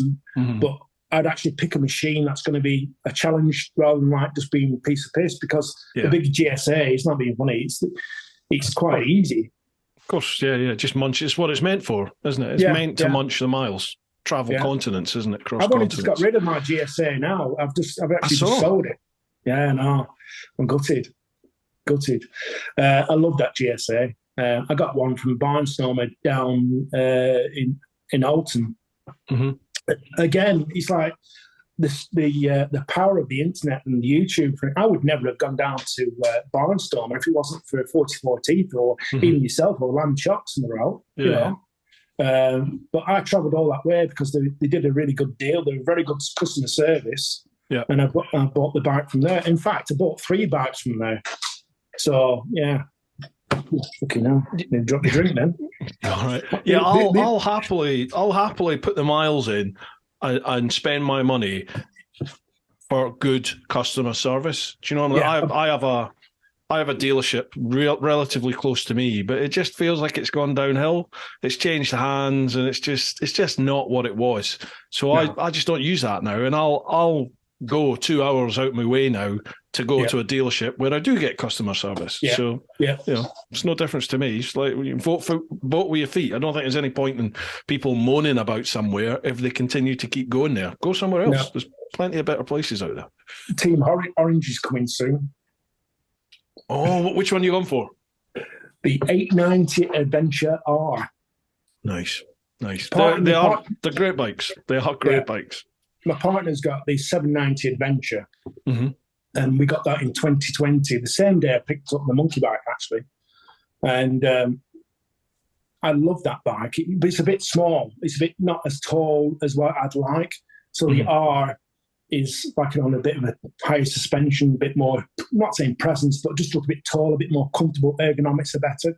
Yeah. But throughout the time that we've had the 790, it's been great. It's one of them bikes where you can really thrash it, and it's the quick shifters like butter. It's it's a nicer bike in some respects. It's not going to be a replacement where it's going to be the same category as the 1250 GSA. I know that, I understand that, but I think that the 890 is a better size for all round. You know. We've never capitalised on using the big bike. We went to Spain and Portugal in 2021, and I've never been abroad on a bike ever. And the roads over there, fucking hell, unbelievable. Mind-blowing, isn't it? Oh, I can never believe it. It's like the locals waving at you.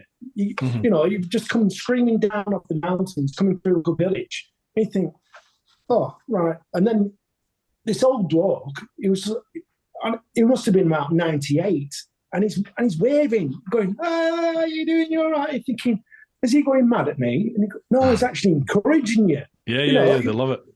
They love bikes and the different outlook in to the point where they give way to you, they look out for you. There's always bikes around. Yeah. And it also gives them, in my opinion, you give back to what you're getting what they're providing you, the hospitality, you're giving back as well. You're not like to the economy, yeah. Totally. Yeah, well, you're not hooning around either. You're not taking the piss out of the system, Yeah. It's very true over there, and I always try and promote that here. Towns and villages, your 20s, 30s, 40s, take it easy, save it for when you get out in the nationals. And that's exactly what they, like Spain, that's exactly what they do over there. The old bill don't care what you do up in the mountains, just as long as when you come into the towns and the villages, keep it down.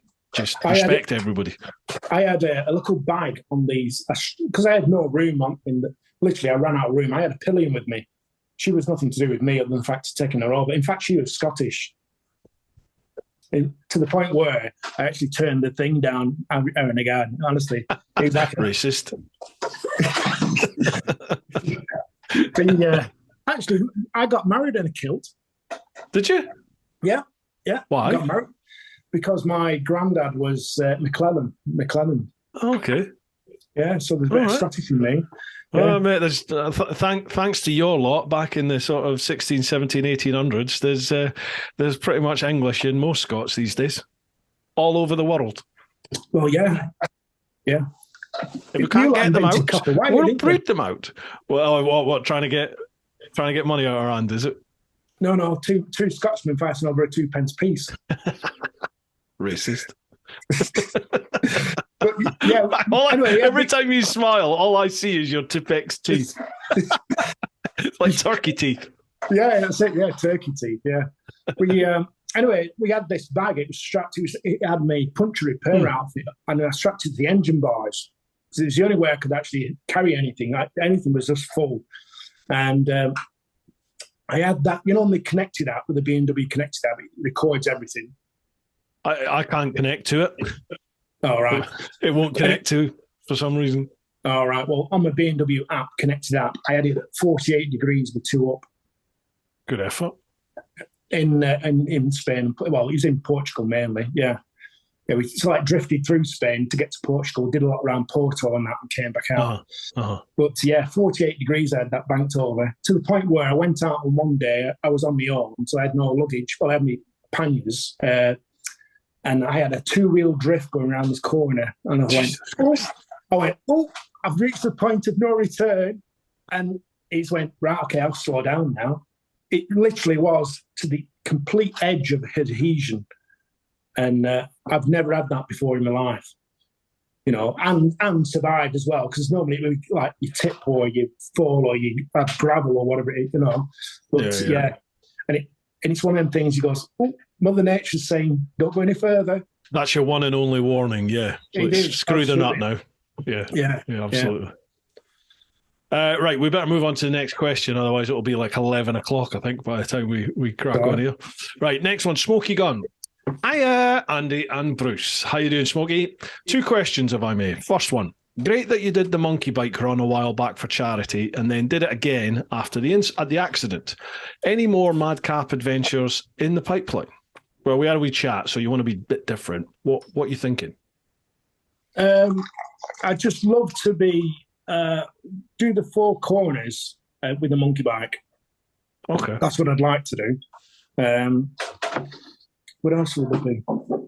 I think that's about it, really, because I've got the KTM coming, and that's really going to replace the GSA.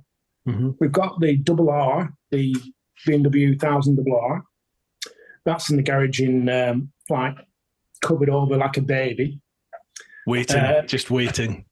Well, there is that, but I've just traded in my GSA and gone next to fuck all for it. It's because it's the mileage, isn't it? I did 33,000 miles in just over 3 years. Mm-hmm. And slated you for doing the mileage, but yet if you went there and you got a second-hand bike from BMW, they go, oh, well, it can cope with the mileage. Yeah, of course. Well, yeah, it can cope with the mileage, but when you come to part exchange, you're saying it does. Do you know what I mean? You get You get ping for it either way. So I'm what did you have on it? 30 odd? 34,000. I'm just thinking because my bike... One B&W dealer offered me $8.5 grand for it. Yeah, I'd say that's a fair price, yeah. Yeah, from a dealership, yeah. Yeah. So I know on my finance, my bike is based on 20,000 mile a year, and I think they valued it at 60,000 miles, $5.5 grand. I think, or just under $6 grand when I took the finance out, and it's going to go back. It's going to go back with I've got about 40,000 on her at the moment, so she'll go back probably 10, 15,000 mile under that 60,000 when it goes back. So I should get a little bit more, but then I'm going to have to keep hold of her for a wee while longer, waiting for this new. Well, I'm going to wait for the new one and see what the new one's like. That's exactly what I've been waiting for. I was hoping that it was going to be the beginning of this year, and obviously it hasn't materialised. So the timing was right. If they had that new one out now, right? If they had that new one out now, I would have probably swapped it in the big GSA for the new 1300. I would have definitely done that. I do think though as well that I don't get the full value of what the bike can do. You know, you do see these people, you go around to, not saying bike meets, but you see people on the road, you're thinking, I'm a big GSA, an old new, and you're going to Starbucks back. That's a fact. That's what people do. And but they're happy. Yeah, but they look pretty and they look like clean, you know, and then my bike's full of shit. I mean, your bike, if I remember rightly, you don't really clean your bike much, do you? About 3 or 4 times a year she'll get a wash, yeah, whether she needs it or not, yeah. Yeah, well, I was getting to the point of like that at the end. Like, I just couldn't be arsed washing it because, you know. But when it first got it new, he's like out there polishing it, cleaning it. Thinking, every ride, yeah. It's like I can't be arsed with this. I just want to ride the thing, and that's the whole point. I just want to get on my bike and ride, and that is the philosophy of everything. It's just a case of getting on the bike and going out for a ride. You know. That's what I look forward to, not cleaning the bike, not like looking how pretty it is, but then it's the worry at the end of the term that, your bike's worth less, you know. Do you know how many miles I only put down 4,000 miles over doing a year? Well, that's why then. That's why, as part of the reason why they're giving you so little. So you need, in the finance, you have to say to them a realistic amount of miles that you're going to do, which is why I had to put the maximum they'll give you is 20,000 miles. But back in the day when I, used to ride in and out of work every day, I could easily do 40,000 mile a year. So they just don't cover that on finance. You just have to swallow that at the end and pay that massive penalty for it. Yeah, like I hear this sort of argument from people all the time. Oh, you're not, that bike can do so much more, and you don't do this and you don't do that on it. Not directed just at me, but other people riding other different types of bike. But I just think, fuck it, like you buy a bike because you like that bike, and who. Like, I couldn't give a toss if people think, well, you're not taking that bike off-road, or with my Gixxer, well, you don't take it on a racetrack, or you'll never take it to 186 miles an hour, so what's the point in you having a bike like that? I don't care. I'll like the bike, and I'll ride that bike the way I want to ride it, and it's nobody else's business, and no one else should ever worry about how I'm riding my bike. Do you know what I mean? It's an individual thing. It's just... I just kind of think people get really het up about what other people are doing. It's like, don't worry about other people. Just, are you happy doing what you're doing? Lovely job. They'll be happy doing what they're doing. Just, why can't everyone just chill? Yeah, just chill. Yeah. Do you know what I mean, though? Yeah, I do. Yeah. The other thing was riding the bike. When I got my big bike test in 2003. Mm-hmm. I had a Honda. I bought a brand new Honda CBR 600F, and they delivered it the week before I even passed the test. Well, that went down well, didn't it? Because I went to work on the bike. I thought, I'll go to work on the bike, even though I've not passed my test yet. Oh, no. Just to get the practice in, because my test is coming up in a week. That's fine. Honestly, fucking not disaster, but it was funny in a way, because I came down this hill going to work, coming to Preston, and it was a sharp left-hander, and then it came up onto the flyover going over the river. And You know, when you get another car coming next to you, you think, look at this bastard here, he's going to pull in front of me. He's not coming in, he's not coming in, he's not coming in. And then when he comes to the corner, you're going, shit, I'm going too fast. And I've got to turn as well. And I've got no skills whatsoever, right? Literally, I hadn't passed my test. I had no L plates on. And you're not insured. Yeah. But I went up the embankment, right? Through these trees, through the grass. Came down and then joined the road and then carried on to work. And then where the BMW dealership is in Preston, we had to go through the car park where all the customers are to park the staff cars at the back. So I'm coming through and I'm thinking, what are they all looking at? You know, hello, yeah, hello. When I stopped, I only got a tree stuck in the back wheel, and I dragged this tree from where I'd come through these all the way around Preston to get to the dealership. Jesus. Thank goodness this test is on Saturday. Oh man. I had a brand spanking new GSX-R 600, perfect first bike. I had one of them sat waiting for me at the dealership when I was, just waiting for me to pass my test. And I failed my test the first time I sat it. I put my foot down in the U-turn. So like I had to phone up the dealership and go, I failed my test. Can you hold on to this bike for like the next test I could get was like 2 months, 3 months down the line. Yeah. Can you hold on to it? And they were like, oh, okay, yeah, we'll do that for you. But as luck had it, I'm not entirely sure if it was all kosher how we did it, but a mate of mine went, I've found you another test. So you've got a test in like 2 weeks, 3 weeks, or whatever it was. He was just like, right. And I'll tell you off air at some point over a beer how we facilitated that. But I sat the test the second time and passed it. It was like straight to the dealership on that bike. Yeah. Oh, well, awesome. I had that bike 3 months, and I part exchanged it for the brand new CBR 600RR, which is a completely different bike to the CBR 600F. The F was like comfortable as. I had my missus on the back, and we did a wheelie by mistake. And like all you got in the back was a big kidney punch, you know what I mean? And then the 600RR, you had a pillion thing on the back. She never went in the back of that. But I took that to the Isle of Man. And this is another story. Honestly, my life is just full of these fucking stories, unbelievable. I never had any mates really to ride around with. And the local place where we used to hang around was Devil's Bridge near Lancaster. It's like a mecca for bikes. So anyway, we used to go there every Sunday morning, and I met up with, there were a few lads, and you nod to him, talk to him, this, that, the other. And one of them I used to work with, but I didn't know him. And so we got talking, and he was with another group, about 4 or 5 lads. And this happened every week, week in, week out. In the final week, or one of the weeks, he says, do you want to go to the Isle of Man TT with us? I said, because we've got a place that's going. He said, believe it or not, he said, one of these lads who's coming up to this place hasn't passed his test. And he wouldn't risk it to go to the Isle of Man. I said, yeah, no problem, I'll come with you. And this is truth, this. We're on the Isle of Man. I've been with him like every week for about 6 weeks and didn't know him other than chatting bikes. That's all you're interested in, you know what I mean? Yeah. And we're sat on the ferry around this table, and it suddenly dawned on me, I thought, how do you all know each other? Because there's a different age. There's one lad similar age to me. Oh, Bill. No, they were about, I was 33. Right. We were 33. Yeah, about 33 years old was. And there was one lad similar age to me.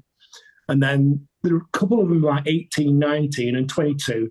And it just like, how do you all know each other? He said, oh, we're all Jehovah's Witnesses. No way. Yeah. You're shitting me. And my face dropped. And it sounds prejudiced because you just assume of one thing, but what you get in another is they're only human like everybody else. And what's amazing is that was the best week, and I mean the best week I've ever had with a group of lads. Yeah. It was absolutely brilliant. The camaraderie, I'm not talking about the Jehovah's Witness lot or whatever else. It's just you put them in a pigeonhole when you know it, but then when you really know them, then you know what I mean? You've got to actually know people, mate. People are people. They're the same everywhere. You've got to actually know the person to actually make the, not saying the assumption, but to make the actual right idea of what a person is. You've got to get to know them. You can't just go face value Absolutely. or who they are. And honestly, it opened my eyes up anyway. It was a great week. And then I actually wrote my bike off at Bradham Bridge. The bike was RR? Yeah. The bike was written off at Bradham Bridge. And I was crying. You know when you go to a place and you're running the risk, you've got all the gear, no idea. And this is why I went into the IM when I got my big bike, but I was just running too many risks. It was a case like, it's that same old adage. When you've come back home and you go, that was lucky. That was bloody lucky, that wasn't it? I survived. I survived that one. You know what I mean? Yeah, and that's what it was like, week in, week out. And it was a case like, I've got 2 young kids, and I went to the Ironman, and I just went balls out, absolutely balls out. And it was probably one of the slowest corners on the whole course, but there was one particular corner. It wasn't Kate's cottage. It might be Sarah's cottage. And there's a tight left-hander coming into it. And I came in there, and I've never tipped a bike as much as in my life, because there was, when I came round this, it was about 6 o'clock in the morning, because I used to blast around there, do a lap in the morning, and then obviously watch the racing and join the fun later on. But I tipped in the corner, come round this left-hander. There was an articulated truck coming round. Oh. And all I can see was the back 3 wheels, and I'm tipping, and I tipped it even more. And how the hell it got round, I just don't know. It was just sheer luck. There was no competency of what I did. It was just sheer luck and what the bike could do. You know what I mean? Not your time, mate. Not your time. Exactly, yeah. But anyway, survived that one. So, making mental notes of this. Mind you, you're a sensible man now, aren't you? Yeah, well, this is the other thing. This is why when I got my big bike, I thought, right, I want to do I want to get proper training. I want to, and at the end of the day, I want to go to somewhere because I enjoy going there. I want to enjoy the journey to get there. Yes, I want the thrill of the bike and I want the independence of the bike, but I also want to remember it and get there and go, this is a great trip. And that's why I went into the IM, and I passed the test of the IM. I did the ROSPA, and then I did my Masters as well after that as well. Nice. Good on you. Good on you. So he's all sensible now, which leads us on to question 2 from Smoky Gun, which says, having seen your naked ass riding around a field a number of times now at the odd event, does the 2 Scotch eggs in a sports sock look come naturally, or do you have any manscaping tips? You do have big, saggy balls. That has to be said. That's the only thing that's big, I think. I've got the skin. I wasn't going to say anything. I've got the skin of a man who's very well hung. Very impressive scrotum, has to be said. Yeah, apparently so, yeah. It must have been stretched over the years, I think. We'll draw a discreet veil over that. As discreet as you can be with that. Yeah. Wow. Are you going to Wildbad this year? No. Well, I'd say no, only because I've actually emailed, I wouldn't say I spoke to Richie, I've sent him a direct message, and he understands. I work nights, I work 5 nights a week, which is a killer in itself, because come Saturday morning, if you want to go out Saturday, you either have to have a rest and then you ruin half of the day, or you go straight out and then have a really good rest for Saturday night, and then Sunday morning's knackered. So I've only got so many weekends to do, and obviously the weather is dependent, and we've got so much to want to do this year. I'd want to go to we're going to try and get to a 2-week trip over to Italy this year if we can, or at least try and make it that way. We want to go hopefully to Australia or America. My partner's parents are in America. They're of an age where we need to go and see them. Gotcha. Then obviously I've got the importance as well, trying to go over there to see my kids. It's one of the first years really I've got some money together where I can actually afford it to actually go over. So it's not just one bucket list; it's a necessity. Yeah. You know what I mean? No, I totally get you. Yeah. So there's lots of things I want to do. Every weekend we're out. I mean, every day I'm on the bike. This is the other thing as well. People don't realise that people who ride bikes throughout the year, they have a different outlook of everything. You know, it's you know yourself, because you're on your bike. I get withdrawal. If I'm not on the bike every day, I get withdrawal symptoms. That's how bad it is. You know, it's a case like you get to a place. It affects your mood, doesn't it? Yeah. I'll go to a place and you go, it would have been great if we're on the bike. Do you know what I mean? Or you go, oh, we're going to go to such a place. Oh, great, that'll be fantastic on the bike. Oh, no, we're going in the car. Or, you know, if there's any excuse to get on the bike, I'll go on a bike. There's no question about it.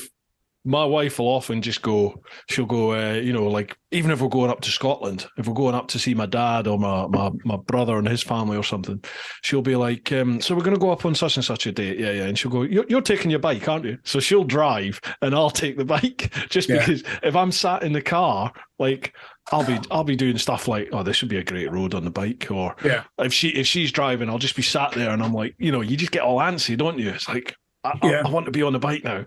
So she's just like, just take the bike. Just take the bike. Yes, dear. No worries.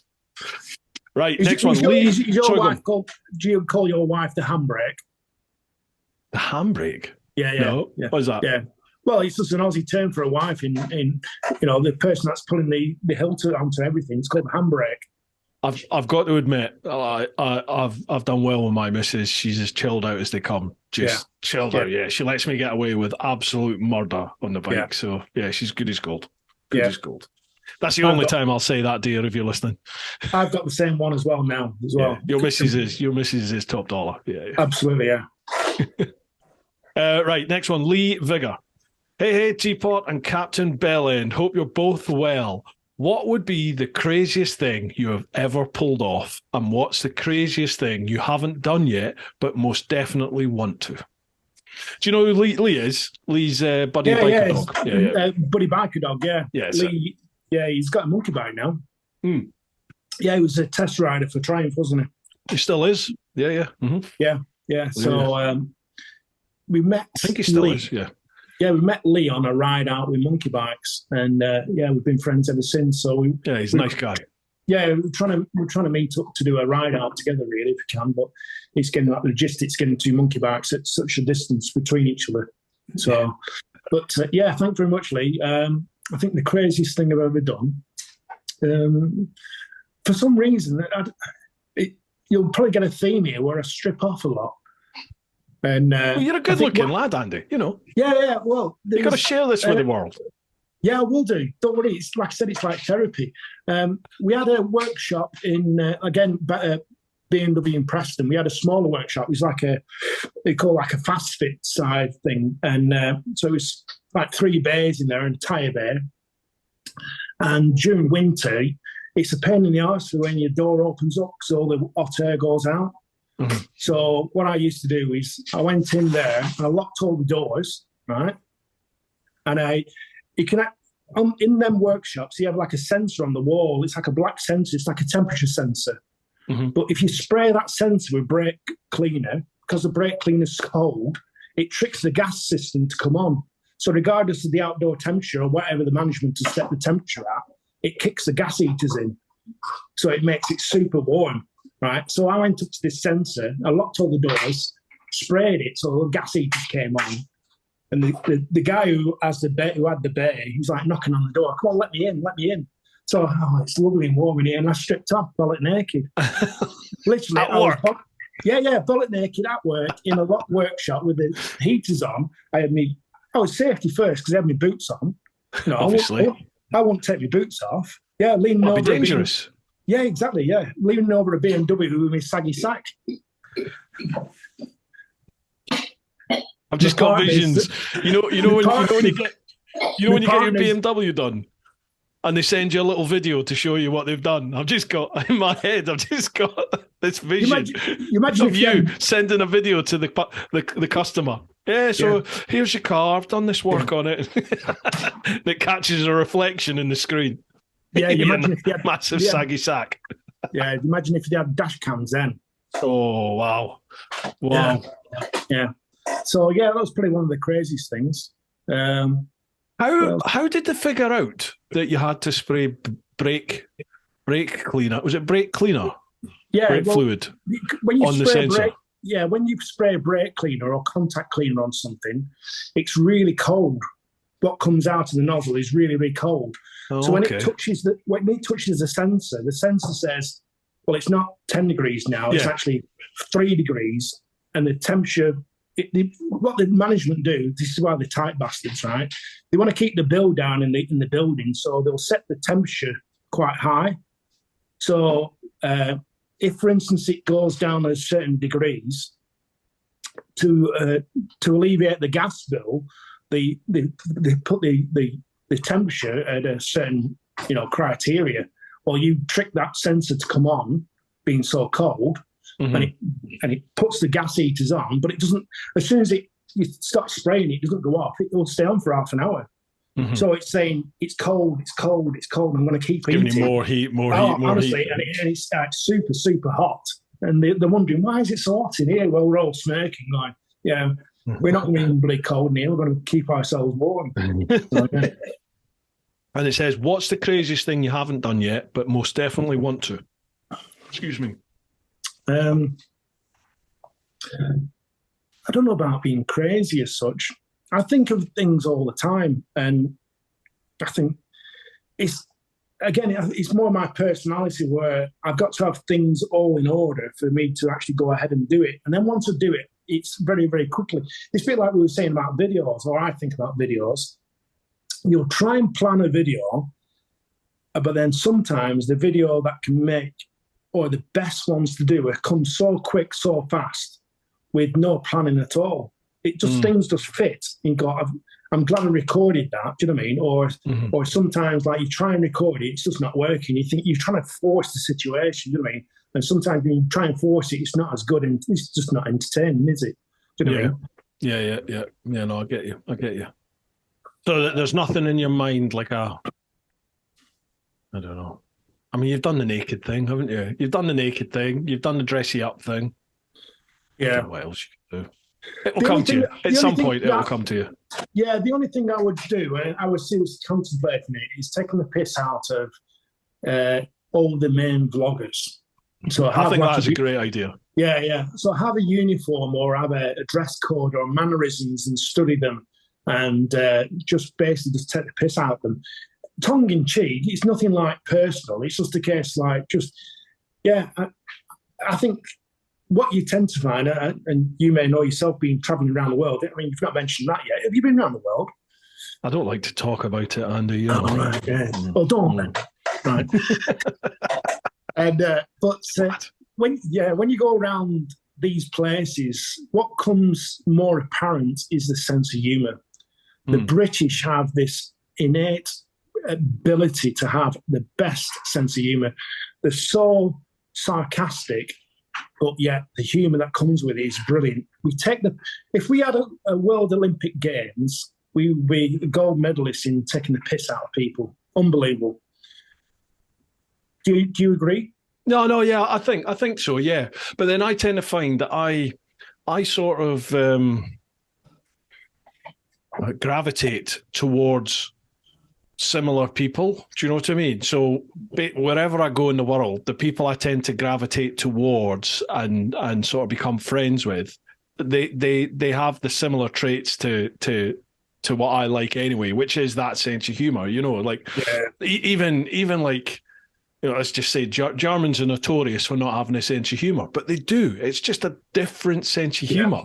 And when you spend a bit of time with them, you realize they are really quite sarcastic with some of the things that they do, but it's just, it's done in a different way. But once you sort of switch on to it and go, they're being funny, right? Okay, now I get this. So you know what I mean? Like Americans, some Americans just don't get our sense of humor at all, but they think they're hilarious. And yet, like I've seen that with Joe Rogan. Some of the stuff that they do on Joe Rogan's, they think's hilarious, and I'm like, I don't find that funny. No. And then they'll play a clip of they'll say Billy Connolly or another British comedian, and they just don't find it funny. Whereas I'm like literally wetting myself as I'm listening to it. Yeah. So it's weird, isn't it? How different cultures have that. Yeah. They consider different things funny and different lines of thought. I'm a massive fan of Monty Python, that sort of sense of humour. I think they've just literally nailed it. Their sense of humour is just like absolute classic. I just love their sense of humour. I like observational comedy, you know, things like Billy Connolly, you know, where he's just telling a story, but it's the way he tells it and his outlook on it is just, I just find that sort of stuff hilarious. Like you go to Glasgow, man. Literally, I've got a really good mate of mine, Webby, and he could read out a menu. He could read out a menu from a restaurant, and he'll have me in fucking stitches. The way he is, you know, he's just that type of person. I think the new guy on the ground in regards to Scottish humour is Kevin Bridges. He's hilarious. Yeah, he is. Yeah, he's taken over where Billy Connolly left off. Yeah. You know, I like watching him. In fact, only the other week we went to watch. What was that guy's name called? Bridges, Australian guy. Went to watch an Australian guy. He's a comedy guy in the Manchester Apollo. He was funny.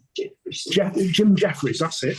Jim Jeffries. Oh yeah, he is funny, isn't he? He's a proper Aussie geezer, isn't he? Yeah. I love his sense of humour.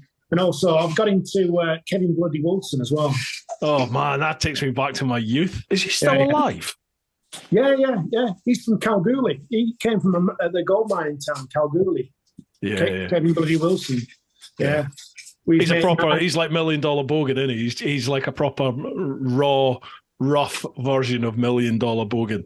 Yeah. You can't say C in Canada, apparently. Yeah. Hey, Santa Claus, where's me fucking bike? Remember that? Yeah.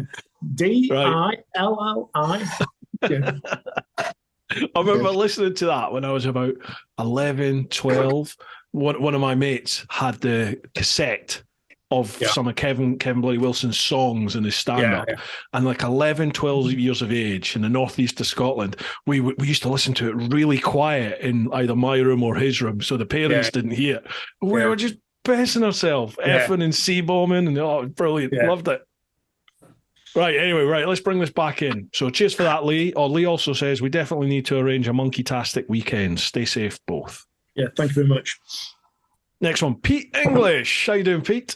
Fantastic. I've had the pleasure of meeting and talking with Andy. He's a very nice guy. To both of you, question one. If you could install one piece of advice in a newborn baby's brain, what would it be? Oh, I love Pete's questions. It's good to get you back, Pete. Yeah. Right. One piece of advice in a newborn baby's brain. Well, maybe one tip I always tell everyone is don't scratch your house with broken glass. That's one tip. I would have thought it's common sense, but some people would probably need to know that. In a baby's brain, I would say be the most open you can to everybody's opinion and make your own opinion. Bring yourself to your own opinion by having as much information as you can. Don't be so narrow-minded with everything. Do you know what I mean? Yeah. It's quite deep in such way, but I think over the last few years, certainly my mind has changed. I don't want to get political, but my mind has changed a hell of a lot about being much more open. You know, you've got to question everything. To the point even like you have a child and I think the best person to bring that child up is a parent who can give them life skills, not necessarily through education at a school. I think you get more life skills being in life rather than in school. Yeah. And everyone is at a different level of learning. You can't all be at the same level of acceptance about, because learning is just remembering, isn't it? You know what I mean? If you're shit at remembering something, they say you're crap at learning. It's not the case that you'll have other skills. You know what I mean? I don't think it's all about education and getting a degree and getting a master's in this and A levels or O levels, and let's just be a broader aspect. I mean, I always say as well, I'm going off a tangent maybe, but I always ask people, what's the most important organ in the body? People will say like, oh, it might be the brain, it might be the lungs, it could be, your blood, or it could be your bones. No, it's not. It's your arsehole. That's the most important organ in your body. And if your arsehole doesn't work, nothing works. So don't look at people who may well be cleaner to think that you're better than them, because at the end of the day, if that cleaner didn't clean at this office or this workshop or what it may be, nothing will get done. It'll just turn to shit. You know what I mean? You treat people with humanity.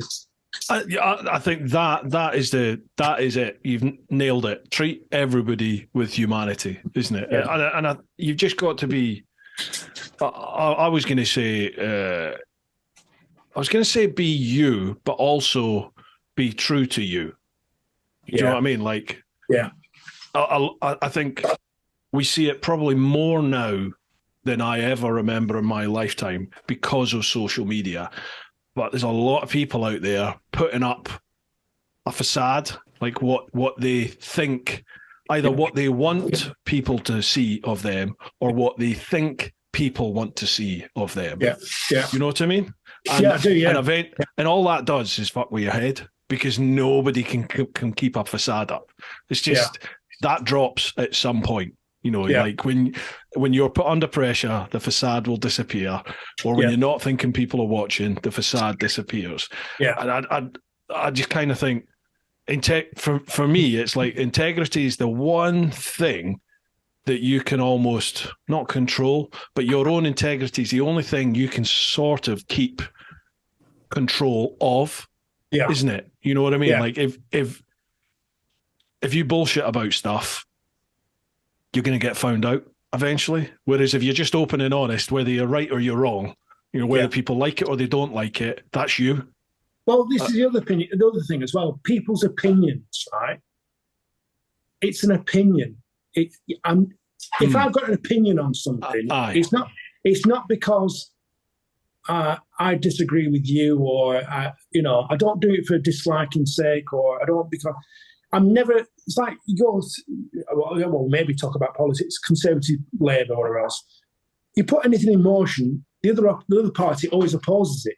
They never agree on something. Do you know what I mean? No. And it's like I remember a video. I'm going to go on another one now, but I remember a video I did. I had a BMW 1250 RS. RS it was, and I've been given this bike because my bike was in the workshop through maybe about 2 weeks or so. And because it was different to the GSA, I didn't like it. But also, more importantly, the way the bike was spec'd, it was a very low spec bike. It didn't have a quick shifter. The steering was completely different to the GS, where the GS would turn. Like if you were manoeuvring in a car park, the GS would turn, pretty quickly. You just like full whack and turn. I came in the car park with the RS. Came in, I thought, Jesus, I'm going to run into something because the thing doesn't have a big steering lock. That's just the characteristics of the bike. Anyway, I did a video on it, and it's like keyboard warriors. I don't get me wrong, I can be a keyboard warrior as well, but again, it's just an opinion. The opinion I had on that bike was just purely on that bike, and I didn't like it. I'm not trying to appease everybody, and you get, keyboard warrior, I love my RS, and it's been what you talking about, a lot of crap. Yeah, I'm the first one to admit I talk a lot of crap, but at least what I'm talking about a lot of crap is just an opinion of a bike. Yeah, it's what you think. It's what you think. Yeah, exactly. It's just what I think at the time of that particular bike, that way it's spec'd. And I've said all along that particular bike could have done with bar risers to bring the bars up close to you because I was stretched quite a fair way over the tank. It just had a different feel to the GSA, simple as that. It was a different bike, different genre. Yeah. Another bike that I had was the 1600, the big 1600. I had that for about a month. Yeah. I had that for a month, and I hated it at first. And Did you? It went back, but when it went back, I loved it. I got on the GSA. I thought, fucking hell, this thing's like a tractor. Literally, I thought this thing's agricultural. Compared to that sleek, smooth, it sounded like a fast Porsche as hell. Oh, it's so quick. I'll tell you a little tale as well with that. Should have said I was doing $1.30 on the motorway at 3 o'clock in the morning, and on my own, just going back home. Nobody on the motorway at all. Nobody on it, and literally this BMW came next to me, unmarked, and put his lights on. Like, they scatter like this.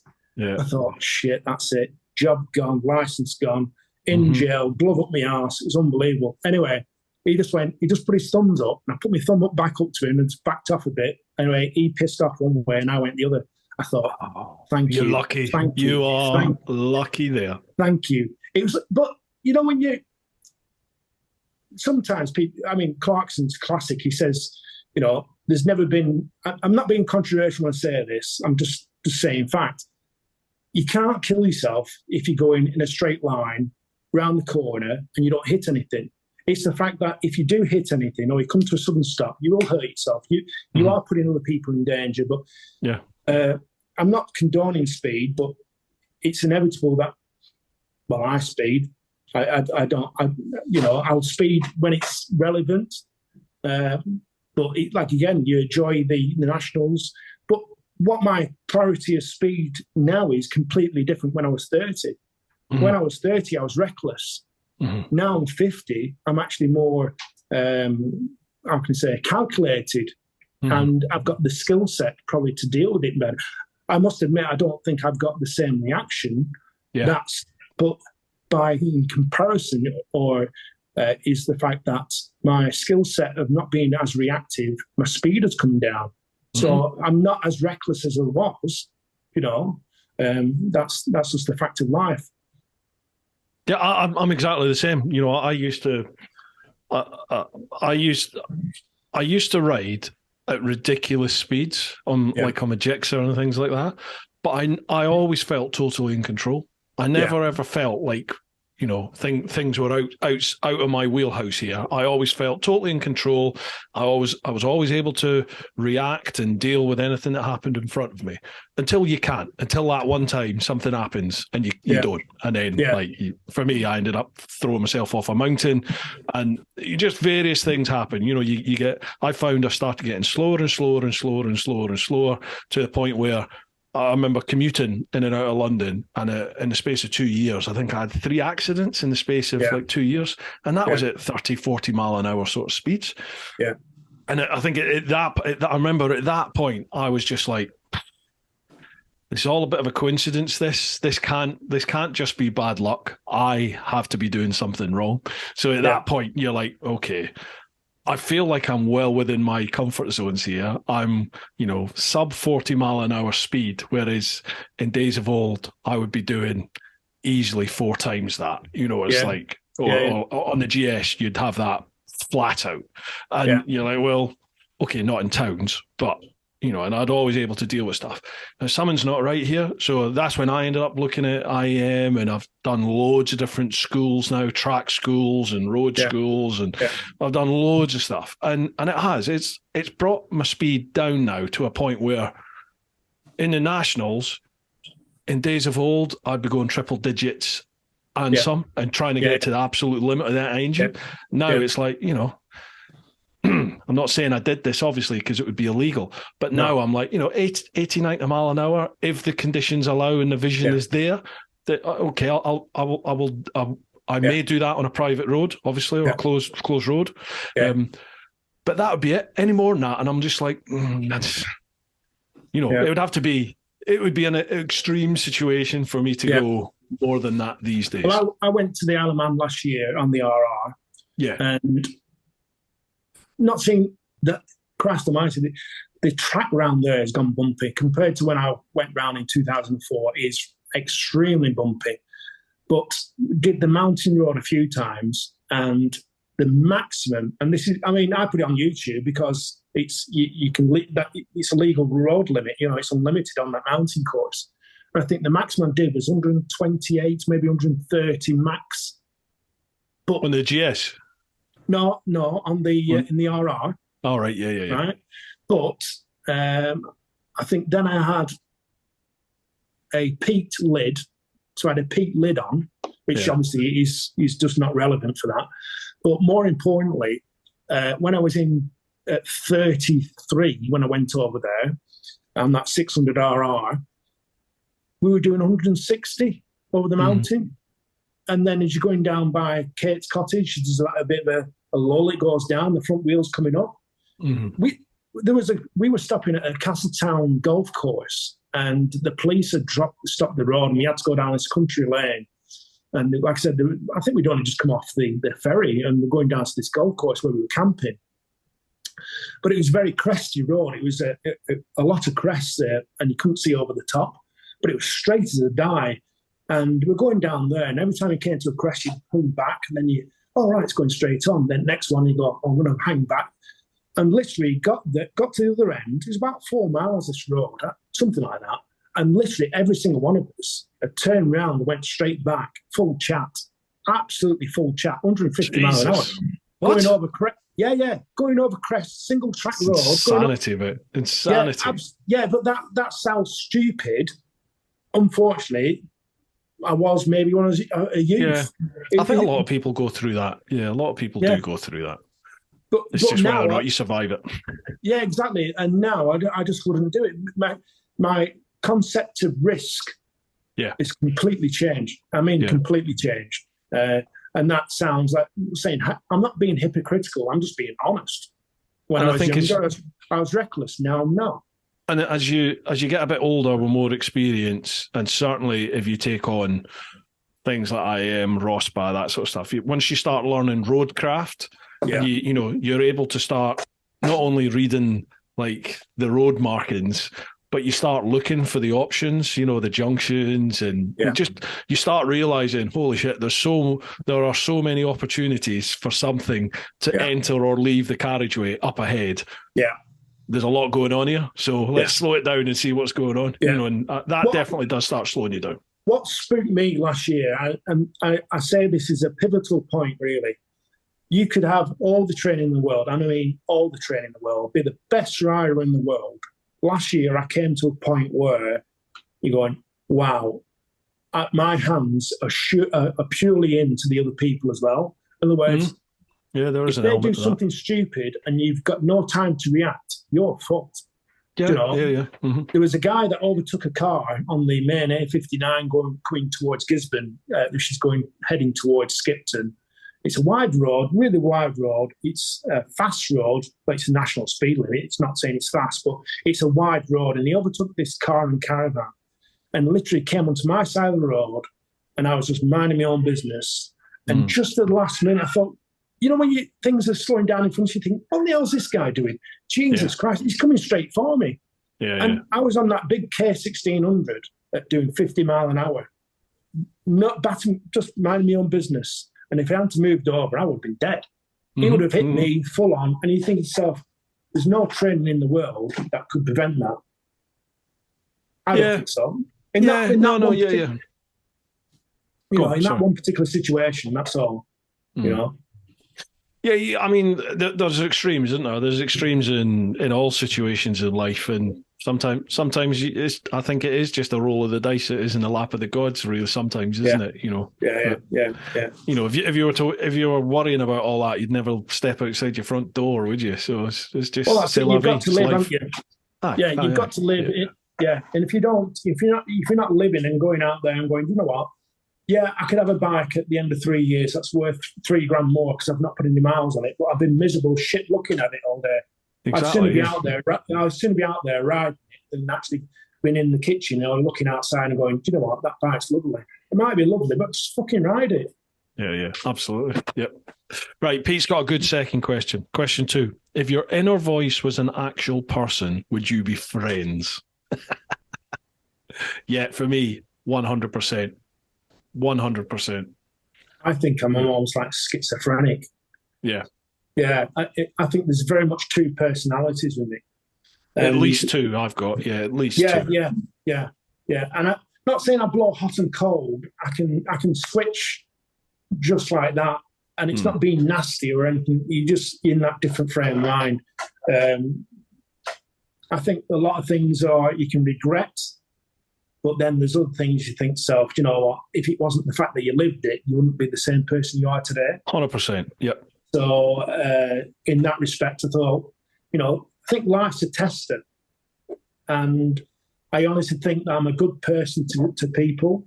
And that in myself where I can actually hold my head up high and go, you know what, I've done all right. But yeah, things could be better. But as long as I look out for other people more and look out for myself, I'll have something and I'd sooner give it to somebody else than have it for myself.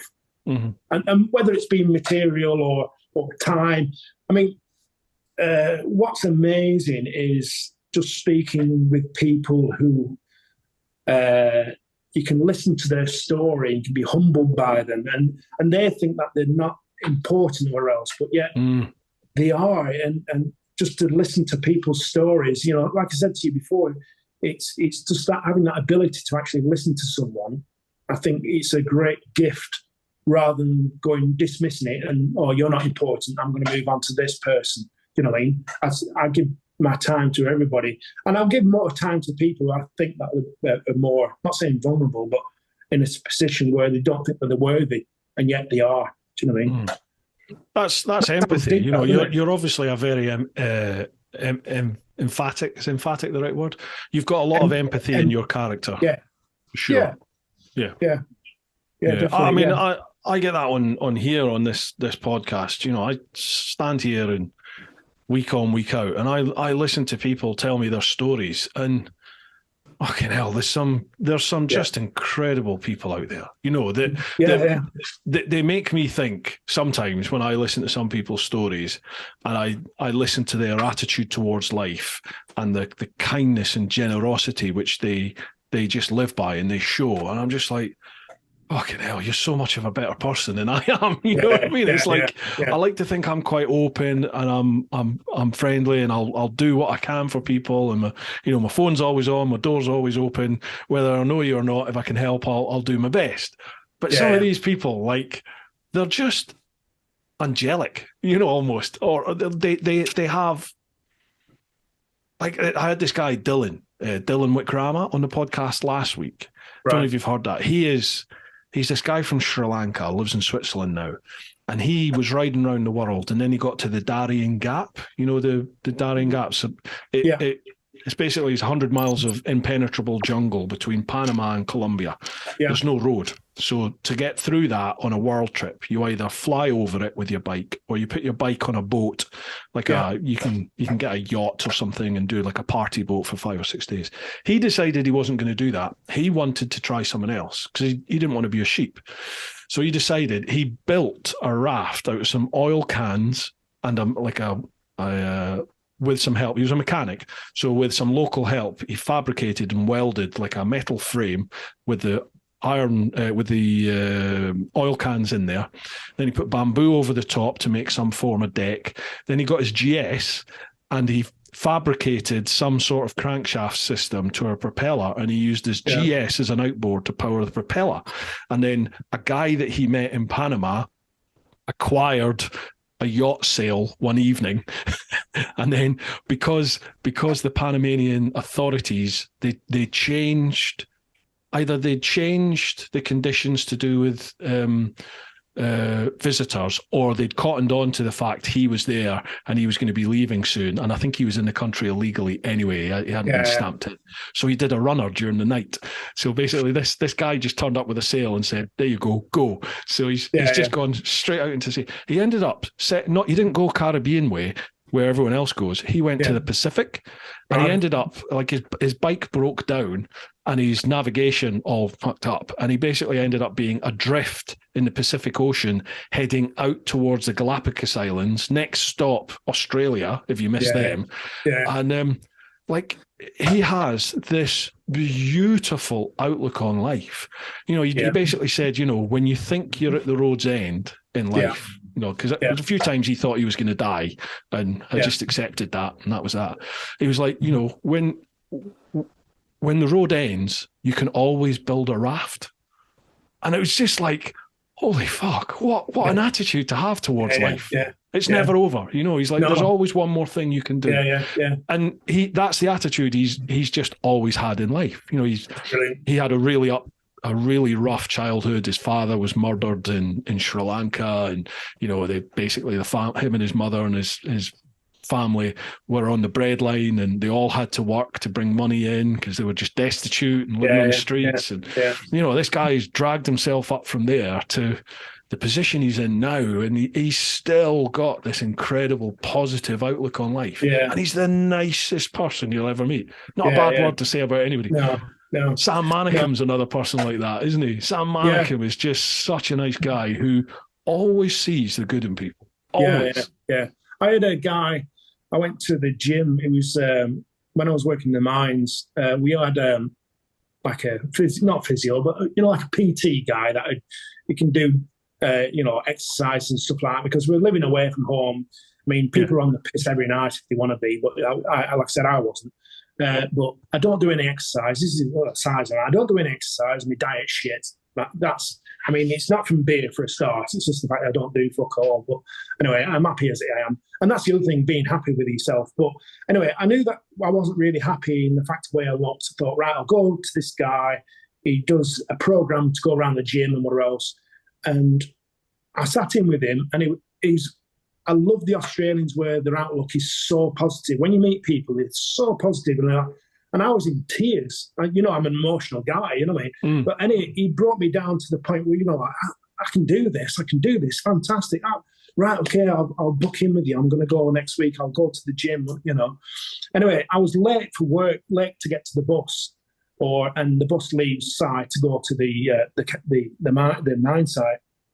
And you're supposed to go to the crib room to get all your food for the night. You know what I mean? You pack the food's free. You just pack up a bag and you go to work. I didn't have time to do that, so I got straight on the bus. And at the start of shift, we have what you call a toolbox meeting. You talk to the supervisor, gives you a hand down. It's like, this is what's going to happen tonight.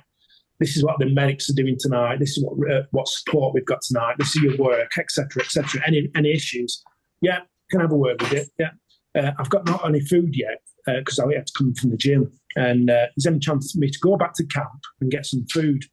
And this is the kicker. This is an absolute kicker. He just turned around to me and went, well, you won't fucking starve, will you? And he's going, cheers. Right, okay, thanks.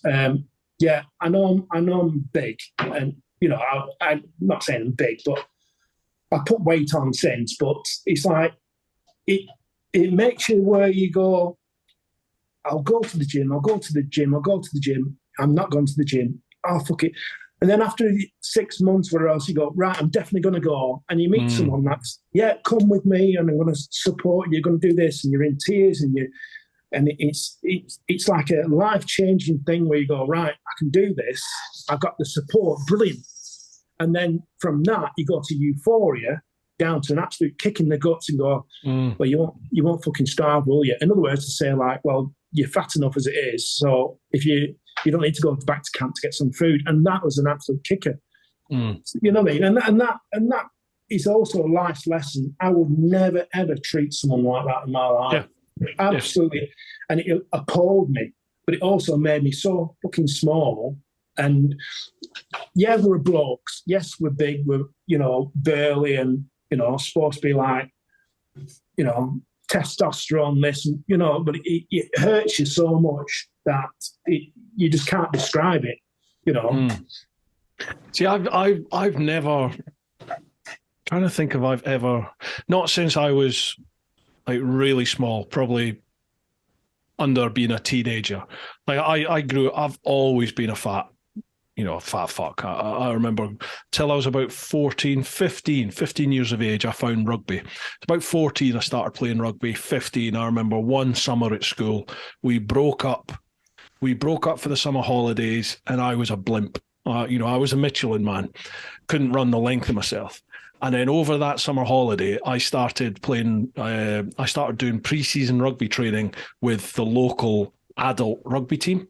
Yeah. And on top of that, we'd moved home, and I started working on a farm, but it was an 11-mile cycle from my house to the farm. And I was picking fruit all day, basically. So I would cycle 11 miles, spend all day picking fruit. I would cycle 11 mile home, and then I'd go to pre-season rugby training twice a week. And over the course of that 6-week summer holiday, I dropped about 3 stone, and I came back to school having been the fattest, most unfit person on the school rugby team I was one of the fittest geezers in the school. And to the extent where people didn't recognise me when I first turned up. And I remember you were just treated differently. From being the fat bloke to being the fit sort of trim geezer, you were treated totally differently. And then as I got older, probably into my 90s, I was about 20, 21. 21 actually. I was with my son's mum at the time. And you get complacent, don't you? You know, you're comfortable. And then it all went Pete Tong with her. I started eating again. And then I remember piling on some weight, and then so on this roller coaster of joining the old Bill to eventually, when I got back from I'll mention it now, when I got back from the world trip, I just started, I was in a bad place when I came back. So you just start eating. And then I just ballooned back up to this again, and it's like you do get treated differently by people, don't you? I think you do get treated differently by people. But in my head, I'm always just like, now I just don't take any insults people send my way. I just don't take it personally anymore, because I'm like, fuck them, I don't care. I don't know. I'm able to do that. So, but I appreciate some people can't. Make you thick-skinned in that way where it doesn't affect you. I'm very stubborn. Something I've really got to grips with is that I am a very, very stubborn person. So almost to the point where I just don't care what anyone else says. It's what I think. Yeah. So, almost to the point whereby I know I need, I'll need to lose weight. I'll need to do some exercise, but a switch needs to go in my head. But once the switch goes, then that's it. I'm doing it. Like now, I'm back rowing this year, so it's like So I'm rowing, and I tell you what, Jesus, I feel so much better just in myself from rowing, because before that, I felt terrible, but you just have this sort of negative cloud hanging about you all the time, and it's just, I felt like I was letting myself down, and, you just feel like you're a bit of a failure, because you're like, fuck's sake, you can't even lose weight. Come on, sort your life out. That's kind of how I'd feel inside myself. I didn't need anyone else to be down on me. Can I ask you a question about your world trip? Because it's important what you just said then, because you've had that thing where you probably didn't realise how it was evolving, other than the fact of what you wanted to do and your end goal was this. But then all of a sudden you stop and you come back and going, right, I've done that. I can see why you're saying, you've only hit on it very slightly, but I pick on these little things that you went down in the doldrums because you had that euphoria of doing something and completing it, going, brilliant. And then down to like going, right, what the fuck am I going to do now? Yeah, do you know what I mean? Massively. And that's the way you felt a bit down in that way, was it? I was really quite bad, to be honest. But then I think a lot of that has to do with I was on some medication, because when I came back after the trip to get back into the old Bill to get my firearms license, because I used to carry a gun in that job. So you have to do a yearly fitness test to maintain your firearms license. Is that the beep test?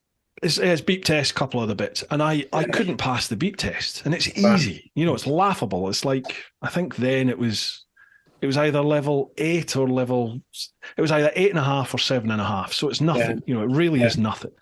But I couldn't pass it, and I'm like, Jesus, okay, I've been sat on a bike for a year and a half, but fuck me. All right, okay, I'll just work. I'll just have to do some work for it. And I remember the harder I worked, the more I trained, the worse it was getting. And it was getting to the point where I was struggling to hit like level 3, which is a walk. I'm like, this isn't right. So I ended up going to the doctor, and it turns out I developed an erratic heartbeat and arrhythmia. And he said I could have always had that, but it's just never impacted on my life. Maybe my fitness was at a set level where it compensated for it all. I don't know. Or I could have picked it up. I got dengue fever when I was on the trip, and that may have triggered it. They don't know. Yeah. But anyway, so I was put on beta blockers and some other medication, and that really fucked my head up. Like I was properly, I would say, I don't like to say depressed, because I think for me, depression's quite a serious thing, and I don't want to take that away from anybody if they're going through it. But I just remember feeling terrible, as in, I remember feeling like I had no oomph, I had no drive, I had no get up and go, I had no will really to do anything. I was just like a zombie. So I came off the beta blockers, and that started having an effect. But it probably took a good 8 months to a year before I started to see myself coming out of this. It was a tough time, really tough time. When I came off that medication I was on, properly came off, actually nothing. I had it was almost like getting electric shocks. It's the most weird feeling ever where your brain, it almost like, like as if you're watching a TV and there was interference on the TV. It was like that. It was like a tingling of electricity. And you think to yourself, what the hell have I been taking all this time that's altered something? Do you know what I mean? And then, well, now I don't have any effect of that as such. And you just hit life's, whether it be ups or downs or else, full on, and just deal with it. And I think I'm much more of in a better place where it's I can deal with that situation a lot easier. But I've had to go through the shit to actually understand how to get through it. You know what I mean? Yeah, you'll be more. It's more voices for different people, aren't they? You know what I mean? Of course. I'm not generalising everybody. I'm just talking about me personally. That I had medication, it helped, but it took me a while to get off them. Eventually, I came off them, and these were the side effects. And now I feel better for it. But I'm more in tune to know exactly what's going on. I'm so switched on with things that people don't realise that you're tuning into that particular thing. You know what I mean? I analyse everything. If someone says something, I'll be repeating it almost in my own mind, going da-da-da-da-da-da-da-da-da. And then you're almost like having a conversation with yourself. This is the thing, the inner ape. You know what I mean? You hear about the inner ape. With Guy Martin's, he's on about everyone's got an ape inside him, and I'm sure that's what happens. You're almost talking to yourself in a scenario where you see a problem, you try and work out the problem, you sort the problem, but then you have repercussions with the problem before you even done anything. Do you know what I mean? Yeah. So you've got every scenario going through your head and deal with it. Then physically you actually do something that you've actually already worked out 3 or 4 different alternatives, and then hopefully you're doing the right one. Well, we're all human, we all fuck up. Do you know what I mean? I think what I see talking with lots and lots and lots of different people, to this degree, where you can get quite deep with people during these podcasts, 2-3 hours chatting away with people. Sorry. Everyone's the same, but everyone's different. Like how people think is different, how people deal with stressful situations or just any situation, how people process information. Everyone's different. And it's like, I remember like growing up, things happening and me processing what they were going on and coming to my conclusion about what it was. And then I would look at like one of my mates and they'd have a totally different, they'd have a totally different solution or a totally different answer for why something has happened. It's like, I'm trying to think of an example, but I can't think of it off the top of my head. But, you can give people 2 problems. You can give 2 people the same problem and the same sort of things to deal with that problem. Yeah, and you'll get at least two solutions from it most of the time, won't you? Yeah. People's brains work differently. Yeah. Well, put that into perspective with biking, right? And this is where you've read Rollcraft, haven't you? Mm-hmm. The most boring bastard book ever in the world. Yeah. It's actually only any good to actually either draft excluder or tipping up a table that's a bit crooked. That's the best thing you can do with Rollcraft. Other than that, the IAM extract parts of that roadcraft and make their own book. And I say to my associates who I take out, I said, if we talked about every single scenario that could happen, the book would be like that. It'd be that big. It'd be huge. You can't do every single scenario. And it's the same thing in life. You can't have every single scenario that you go, all right, let's look at page 44281. Yeah. All right, it says this. You know what I mean? Life's not like that, though, is it? It doesn't work like that. Life's not like that. You know what I mean? And hang on a minute. I didn't know you were in your 20s. Oh, that's a different page. Do you know what I mean? Yeah. I get it. When I've just done those rapid videos, and I knew that they would get overwhelmingly positive feedback in the comments because people, the vast majority of bikers out there, probably don't put that amount of thought into their riding. A lot of them will do it subliminally, they just do it, but they're not putting the thought into it. You know what I mean? Yeah. So like the amount of people that were just like, oh wow, especially listening to oh Jesus Christ, Ryan. Sorry, Ryan. Apologies, mate. Yeah, especially listening to Ryan's commentary. people were just like, oh my God, he's looking so far ahead and he's taking so much information in and pros. And they were like, how do you do that? How can you do that? And you're trying to say to people is that you do that by lifting your vision, slowing down initially till you get used to seeing stuff, with your vision and picking stuff up with your peripheral vision and then dealing with it and processing it. But I also knew I would get the Nigels who are just like, I've been doing this I've been riding for 40 years or 50 years. And, I am a Rosberg gold standard, bloody, was third knight of the second battalion of whatever, and they'll just be like, you've blurred out your speed. So you were plainly speeding and there was just no justification for ever speeding. There was one guy who's a retired copper. Oh, the most boring bugger I've ever met. I was just reading his comments and he was just like, there is never any justification to go faster than the speed limit. Never. And it's just like, oh, for fuck's sake. It's just not real, is it? Because there's plenty of people out there, me included, I enjoy riding fast, but I don't consider myself reckless. You know what I mean? Like the conditions need to be appropriate for me to use speed appropriately. And I don't think there's anything wrong with that. And if I get caught, I get caught. Hands up, fine. My problem. I've been done for it. But it's not dangerous. No, and then there's the other thing as well that they don't realise that the camera perspective is completely different to what you're actually seeing. There's, to put it this way, I've done commentary before where you're talking through what you're seeing, but your brain is actually calculating a lot more than that. Of course it's purely the fact of how the speech comes across, that what you've seen is back there, but your brain's already done it, seen it, thought about it, calculated it, and executed something. And then for you to explain what you've seen is now impossible. So you get the core bits, and then you'll miss out loads of other stuff.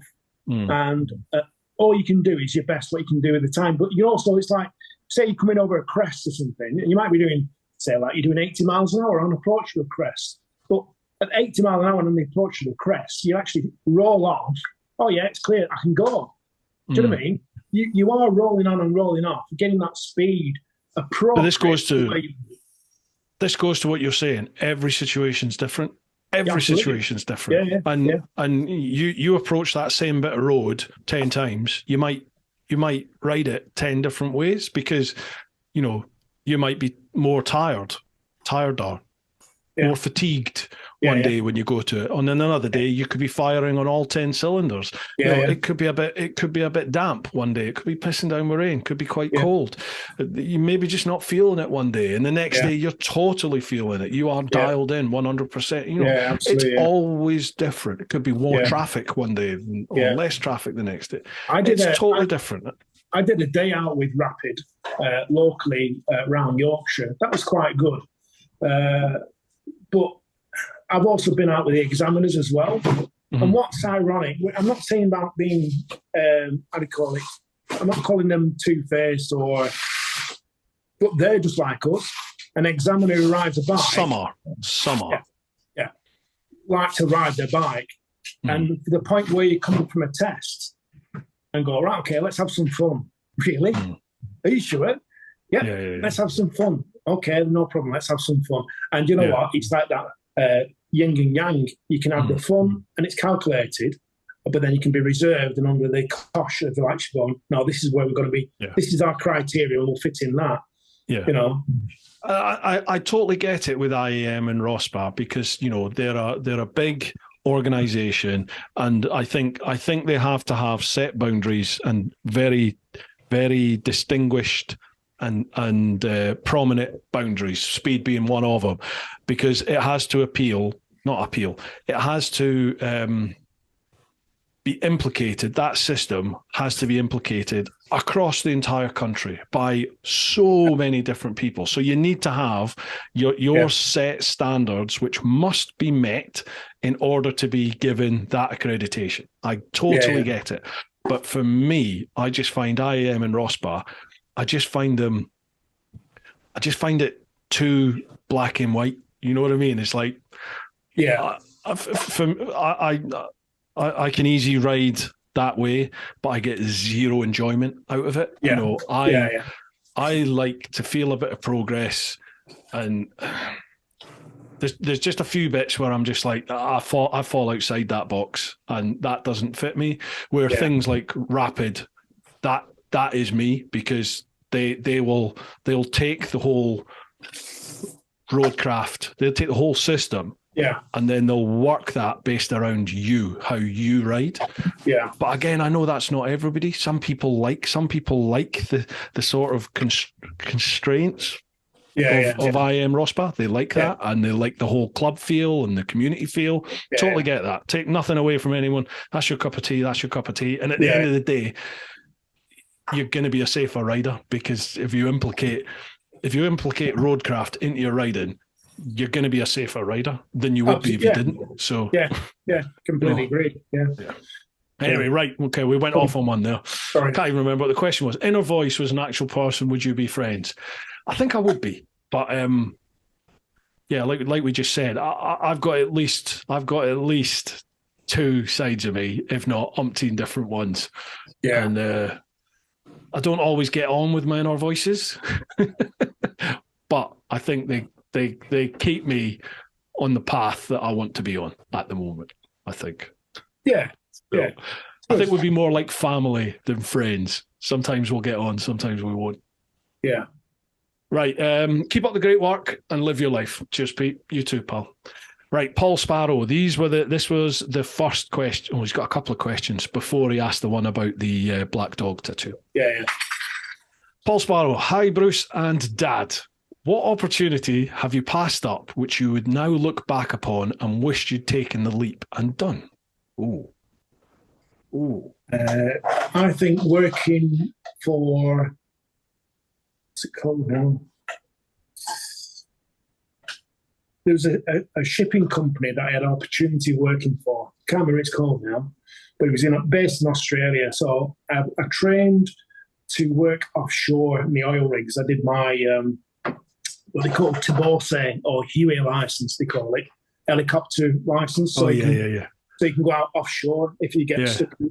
I can't swim, or I couldn't swim. I've got no interest in swimming. I mean, I'm a land-based person. I've got no fucking fins, you know what I mean? I think if a person was designed to swim, we'd have like flippers. But gills, that's it. Yeah, exactly, yeah. And I went to do my training in a big, massive pool in Perth, and I didn't tell them that I couldn't swim because I thought I wouldn't get the job. Yeah. So I did all this training, and you have to be. You go up in stages where you sit you in a cage and you dip you in the water, and then you just come out through this window, but there's no window there. And then eventually they put the window in, and they put the seatbelt on. And as you gradually go more and more, they put the seatbelt on, they put the window in, they put the door in, and then they turn you upside down and dip you in it. Yeah, my dad did it. Yeah, and then you've got to get out. Well, I did that, and then I got stuck, and eventually I got out. But then that bit where you think you're disorientated, I tried to come up, and I'm thinking, I can't swim. Anyway, I felt like, blah, blah, blah, blah. Anyway, they got divers, and they pulled me up, and they went, what's wrong with you? I said, well, I can't swim. He says, why didn't you fucking tell me that in the first place? He said, it's all right if you don't swim, just tell us. I said, all right. I didn't want to say anything. I can't swim. I can't swim. Just told you. Yeah, so, that was one opportunity I wish I would have partaken. Maersk. I think that's it, Maersk Shipping. Mm-hmm. I think it might be Danish or something like that. Yeah. So what was the opportunity then? So I didn't pick what the opportunity was. It's to work on a ship. Probably going between between Australia and Singapore. They got big places around Singapore and whatever else. I keep saying whatever else. Yeah. So maybe I wish I would have done that. I wish I would have took up rallying earlier as well. I was a big rally fan. Were you? Yeah. I remember rally cars. Yeah, rally cars. Yeah. Wow. My dad was big into rallying or watching rallies. We used to go around all the forests around Britain, even Scotland. We killed her up around Scotland, and he was one of the first people with a video camera. You know, the handheld camera. We used to that was held up with a cord to your video recorder. You used to take the video recorder out of the house It was that fucking big, honestly. How old are you? 106? Yeah. You just have to put a blanket over your head as well. Yeah, exactly. Yeah. and boom, boom, big flash. That's it. Yeah. But yeah, I used to walk around the forest with this bloody video camera, huffing and puffing. And I remember watching Colin McRae coming through Dolby Forest in Yorkshire, and it was his first Lombard RAC rally, and he wrote his car off right in front of us. Jesus. And me and him, we walked out the forest together. Did you? Yeah. I think he was only 17. I was younger than that. I might have been about 15, something like that. He was one of my heroes, Colin McRae. I wish I'd been. The skill level those rally drivers have is just nuts, isn't it? Unbelievable. Yeah, unbelievable. When you watch what they do in the cars, and you're just like they're setting themselves up for corners 2 or 3 in advance. Insane speed. Speeds. And they've gone even faster now. I mean, they banned the Group B cars in 1986, I think, where they banned them. But now I'm sure they're going faster. They must be going faster. And the roads haven't changed. Pardon me. No, absolutely not. I've been asked this question before, and it's the same for me. I don't like to have regrets, but I do wish I'd stuck at my rugby. I was just at the cusp of. I got a Scotland trial, didn't make it, and I'd basically just went to beer and birds after that. And I wish I'd stuck at it. I wish I'd just tried to see. And just to see what how far I could have got, what would have happened. Because I lived and breathed rugby pretty much up until that point, and then after that, it just disappeared. Then, I wish maybe I would have gone down the route of working with wood rather than mechanicking. Oh wow! Yeah, I did wood turning when I was 21. No, it's never too late. Why couldn't you do that now? Well, it's I think it's gone now, the wood lathe. But yeah, I watched a guy who was like a local show, like a country show, and this old boy who was wood turning. I was like looking at him thinking, God, that's amazing. Anyway, I got talking to him, and I bought a lathe, and I ended up doing this wood turning stuff. And I didn't have a workshop. I just my wife or my girlfriend at the time, her dad had a small holding, and we like 16 acres. But he had in his barn an old wheelbarrow, flat wheelbarrow, and he used a ratchet strap to ratchet this wood lathe onto it, and that's how it worked. So I was doing this stuff, and I went on a course in the Peak District. In fact, Richie Vida will know this. It was near Tideswell, Millersdale, it's called. So Richie might know that where it is. And anyway, they had a big wood turning place there at school. And I went there for 2 days, but I couldn't afford to stop overnight. So I just went there and came back, and went there and came back. And when I finished the course, I said, that's great. Can I go into the next class up? He says, no, this is the top class, this. He said, you're kidding. He said, no. I said, you've been doing stuff now that the experts have been doing. He said, how long have you been doing it? I said, well, I've been doing it 4 months. It's unbelievable. But again, it's down to the tools. I know bad workmen shouldn't blame the tools, but it makes a massive difference. If you've got the right tools, you do an amazing job. Mm-hmm. But anyway, I got a lung infection from wood turning without a mask. I wasn't wearing a mask. And even then, when I was an apprentice, like you get brake pads or brake drums, and we used to blow the brake dust out. Yeah. Used to get compressed air and blow it all out. You know what I mean? You'd be big black plume of asbestos going around the workshop. Breathing it in, yeah. Yeah, my lungs are knackered.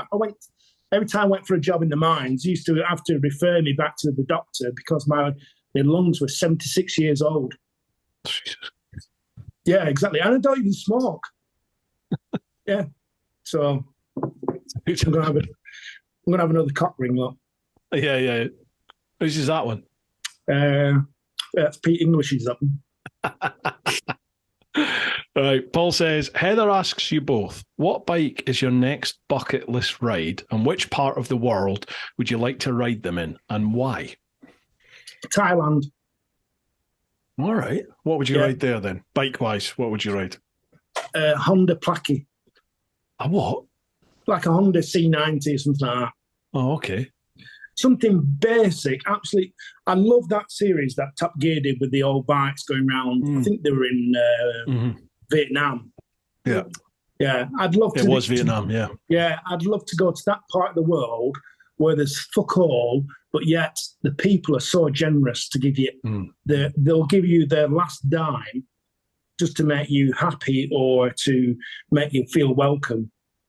You know, I think that people give up. Like, I suppose we're coming back to the old same old thing, where people don't judge you just because you're a Westerner and you're British or whatever you are, or by the colour of your skin or how much money you've got, whatever bike you're riding. They just appreciate that you're there and you're sharing their hospitality.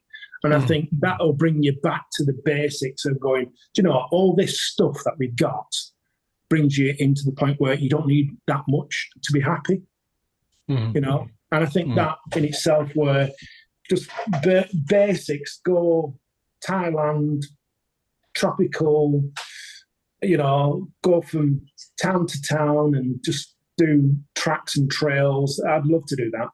Absolutely love it. I think for me, bucket list ride. There's no bikes out there that I'm just like, oh, I've got to ride that. That's the one I've got to, you know, that. Yeah, I don't have a bucket list bike. I've got bikes that I've really, really enjoyed riding.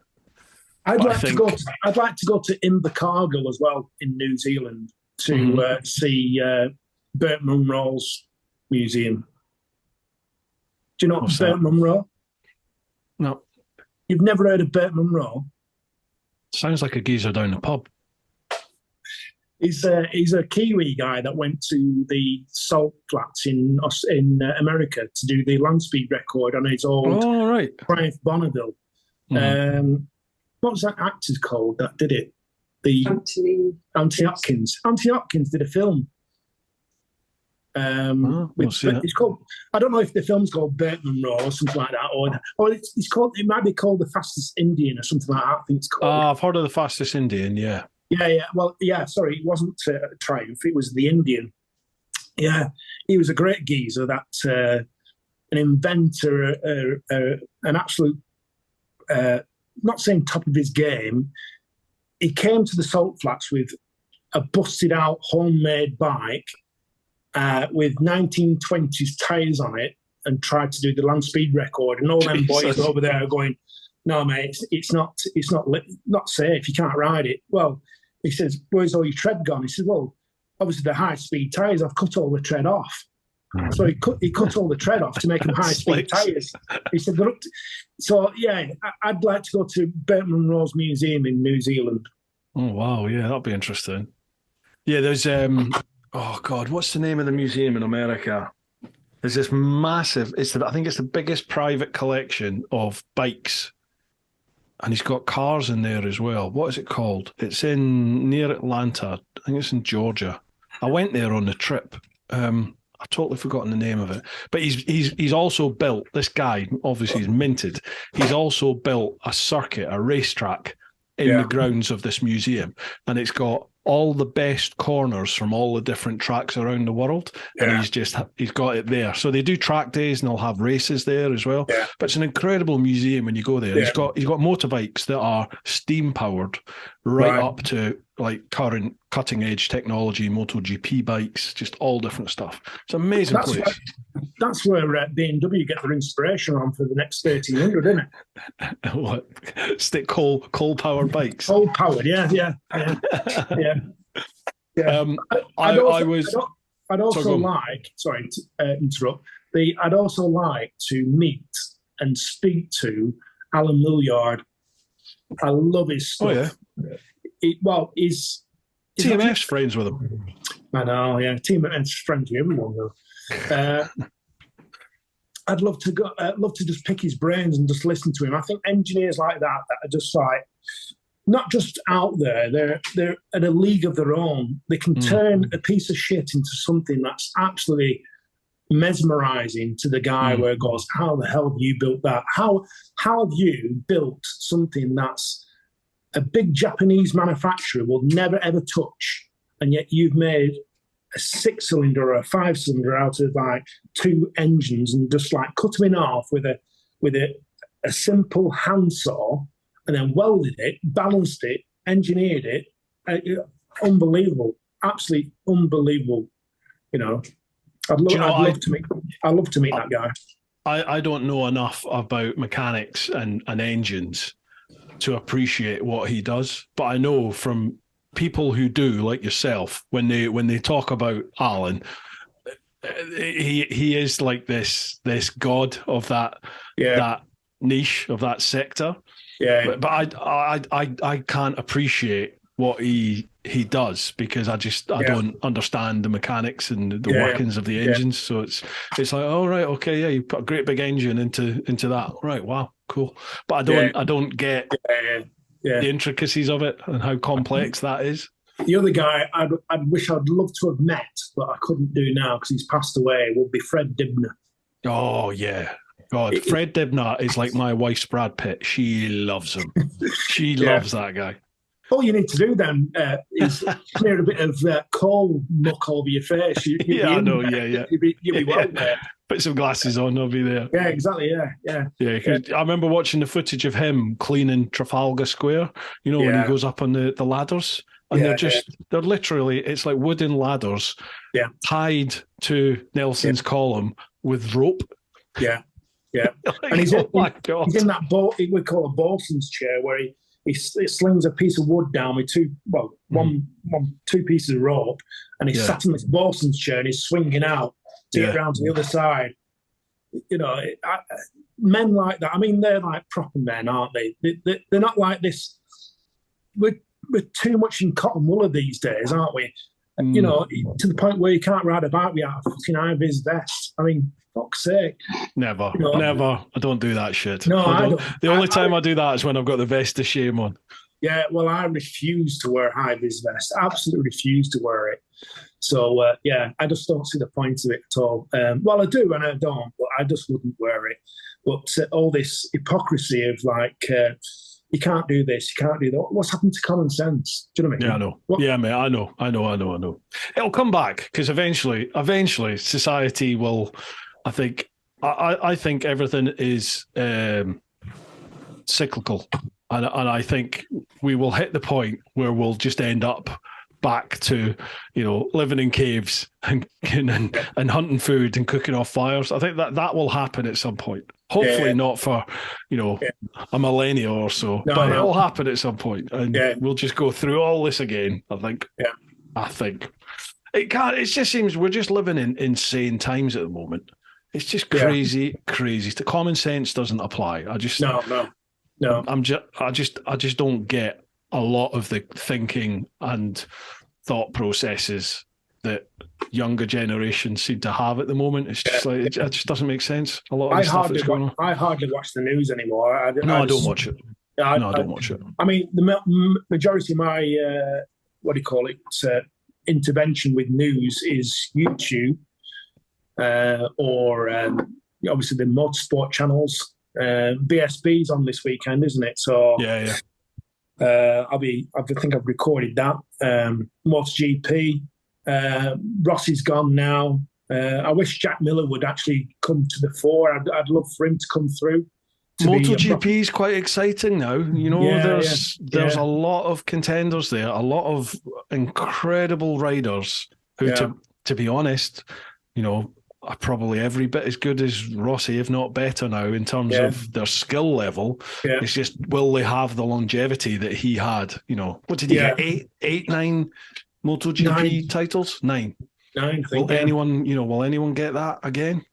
Even Marquez isn't competing regularly with. I know he's been injured and stuff. No, so was Rossi. Yeah, he's been plighted with the injury. But when I was in Australia, obviously Casey Stoner was at the fore with Ducati and Honda as well. And to be fair, I hated watching him because I thought he was a morning. Sorry to your Australian fans, but I thought he was a morning bastard, right? And also as well the Australian. If there's an Aussie in, like say for instance football, right? I never watch football, but there was a footballer in Everton. He was the only one that was probably in the whole of the Premier League, called Tim Cahill, right? And you'll get the results from like what's happening in the English Premiership in Australia.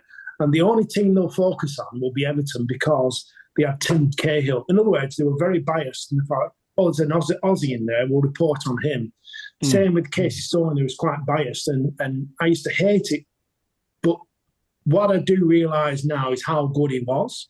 Yeah. Where at the time, the way it was portrayed, it was like the be-all and end-all. I resented the way they were reporting it. But now, looking back, I think to myself, he could have reached a hell of a lot more championships if he won on a bike. Health issues. Yeah, but he won on that Ducati when nobody was winning on that bike. No one could ride that bike. Yeah. And he put it on the podium. He won on it, and that's phenomenal. Imagine what you do in the current machines. When he was younger, Casey Stoner, he was going through the national championships in Australia before he came to Britain, because he came over here in the road. Yeah, he spent a lot of time over here, didn't he? Yeah, and then he went to the Spanish Championship. But prior to all that, in Australia, he was winning everything, to the point where he was like entering races in different classes, different sizes, and he was winning that much stuff that somebody pinched his bike, right? And yeah, presumably one of his competitors. I don't know the facts, but I'm sure it could be someone who didn't want him to win. Let's put it that way. And he had to borrow somebody's really shit bike. And I mean, talk about crap bike that wasn't prepared, wasn't up to spec. He rode it and he won on it. That's how good of a talent he was. You know what I mean? The guy was a genius on a bike. Yeah, absolutely. And I quite like the way he just went, right, I'm done now. I'm going to go and spend time with family. That's brilliant, isn't it? You know what I mean? Yeah. He's curtailed all the fame and he's gone at the right time. All right, you've gone. I think you're a bit, maybe 2 or 3 years too soon, but he didn't stay on too long where he was getting crap teams or poor machinery, or you know what I mean. He was at the top of his game and then gave it up. We don't know what's going on in the background. There could have been family reasons. There could have been financial. There could have been business. He might have just not had the love for it anymore. So no, it was his health. Was it? Yeah. He had some sort of, I'd say, a disorder. I don't know what. I can't remember what it was. Oh yeah, it was like the fatigue thing. He was that's right. Knackered. That's right. And even today, he still suffers from it. He can't because when he finished MotoGP, he went into Aussie V8s. Oh, wow. He went Aussie V8 racing, but he just couldn't do it anymore. Oh, yeah. Right, dude, that's us finished the Patreon. I think there's one or two on Instagram. Have you got to ask 3 hours, man? We've been babbling shite. Jesus Christ. Sorry. Well, no, mate, don't worry about it. I could talk a chair arm to sleep. Sorry, mate. Paul also said, Heather's asked this, Paul's missus. For some reason, Heather's also asking, how do you stop the chaffing while riding naked? You don't need to answer that one. I just have one testicle either side. That's a vision for you. Sleep well, Heather. Yeah. Right. Cheers for all those folks. Thank you very much for the questions over on in the clan. Patreon.com/TeapotOne. We'll head to Instagram now, and we have 2 here. So there's loads, and you've probably read the post yourself, Andy, but there's loads of people going, they're really looking forward to listening to it. Oh, good. But there's 2 actual questions people have asked. Steve Bolter 1. Could you ask Andy to retell the tale of the bouncing black dong which came off of the monkey bike? Or is this the one that you talked about with the police? No, this was another one. This was a guy that he put together this ride for monkey bikes, and I went along and I put because it had a sucker on the base of this dildo, and I stuck it on the front mudguard, and someone came past. I think it was Lee actually, or somewhere around there. And I came past him, and I was jiggling me steering from left to right quite harshly, and because the dildo's doing this, it eventually came off, and it hit the road and went bouncing down the road, and I had to go back. In fact, I've got another funny tale actually about that. This is better than that. The same thing happened. I had it on the front of the mudguard and it came off. but I didn't realise it had come off, right? And when I got to where I was going, it was over somewhere in Yorkshire, realised it had come off, thought, shit, I'll have to go back and find it. So I went back down the same road, and I'm glad, if you drop a wallet, someone's going to pick it up, aren't they? Mm. I'll tell you now, if you drop a dildo, nobody's going to pick the thing up. So I was almost guaranteed that it was actually going to still be there. And sure enough, it was. It was in the middle of the road, and I couldn't put it back on the bike because I couldn't guarantee it was going to stay. So I put it in my pocket. No. But because this is better than this. I put it in my pocket, my coat pocket, and I had to double it over to zip it up and put it in, right? But then I did some shopping in Sainsbury's in Colne, and when I bent down, this is true. When I bent down in the meat aisle, this dildo flicked out my pocket and fell on the floor. Fell on the floor in Sainsbury's. Oh, brilliant! It's not mine. I had to go and pick it up. Oh, I don't know how that got down there and put it back in my pocket. It's not what you think. Oh, yeah. Oh. Yeah. Brilliant. Love it. Next one is Cheshire Industrial Services Limited. Never forget seeing his penis and 2, the tipexed teeth. Well, we've got them tonight. You're not getting your penis, though. No, you can keep that to yourself. I've still got this vision of your scrotum in my head for some reason. Right, that is us. That's all the questions. Over on Facebook, I think there was just people saying that they were looking forward to you coming on. So good. You're in demand, mate. You've been in demand. There's been people asking for you to come on for quite a while. So I'm glad we got the opportunity to talk. I appreciate you being so open and honest with us, mate. I really do. It's been really interesting to hear your story and find out a little bit more about you. Yeah, well, thanks very much, and thanks for all the people out there who are wishing us best. And I can't say whatever else because it irritates the arse of me when I say that, but I do appreciate everyone who does say hello, and it means the world to us. And I don't do this, to be honest, to make friends or try and be popular. It's just a case, it's an outlet. It's my way of actually either dealing with stuff. I mean, if I've got nothing to say, I won't do a video. Mm-hmm. And that's why I've been really quiet over this last few months. My mum passed away, I think September or August, September last year. Oh, mate, I had nothing really to say, so I sort of kept myself to myself. And I did videos, and I've actually deleted a load of stuff, only because it was all negative. I had that much negativity coming out, and it was just to get it out. But you don't realise whether or not it's good to put on air, so I've deleted it. You know what I mean? I don't want to come across as being an arsehole or negative. So things are picking up in way I'm thinking. That's the biggest thing, to actually have the right frame of mind to do stuff. Totally. Yeah, totally. The weather's getting better, which is great. We've been out today on the bikes, so whether it be the monkey bikes, which are hilarious, they're the best. Honestly, they're the best bike in the world just to have some fun on. We've got roads around here where we are near the Trough of Bowland that are just idyllic, just suited to.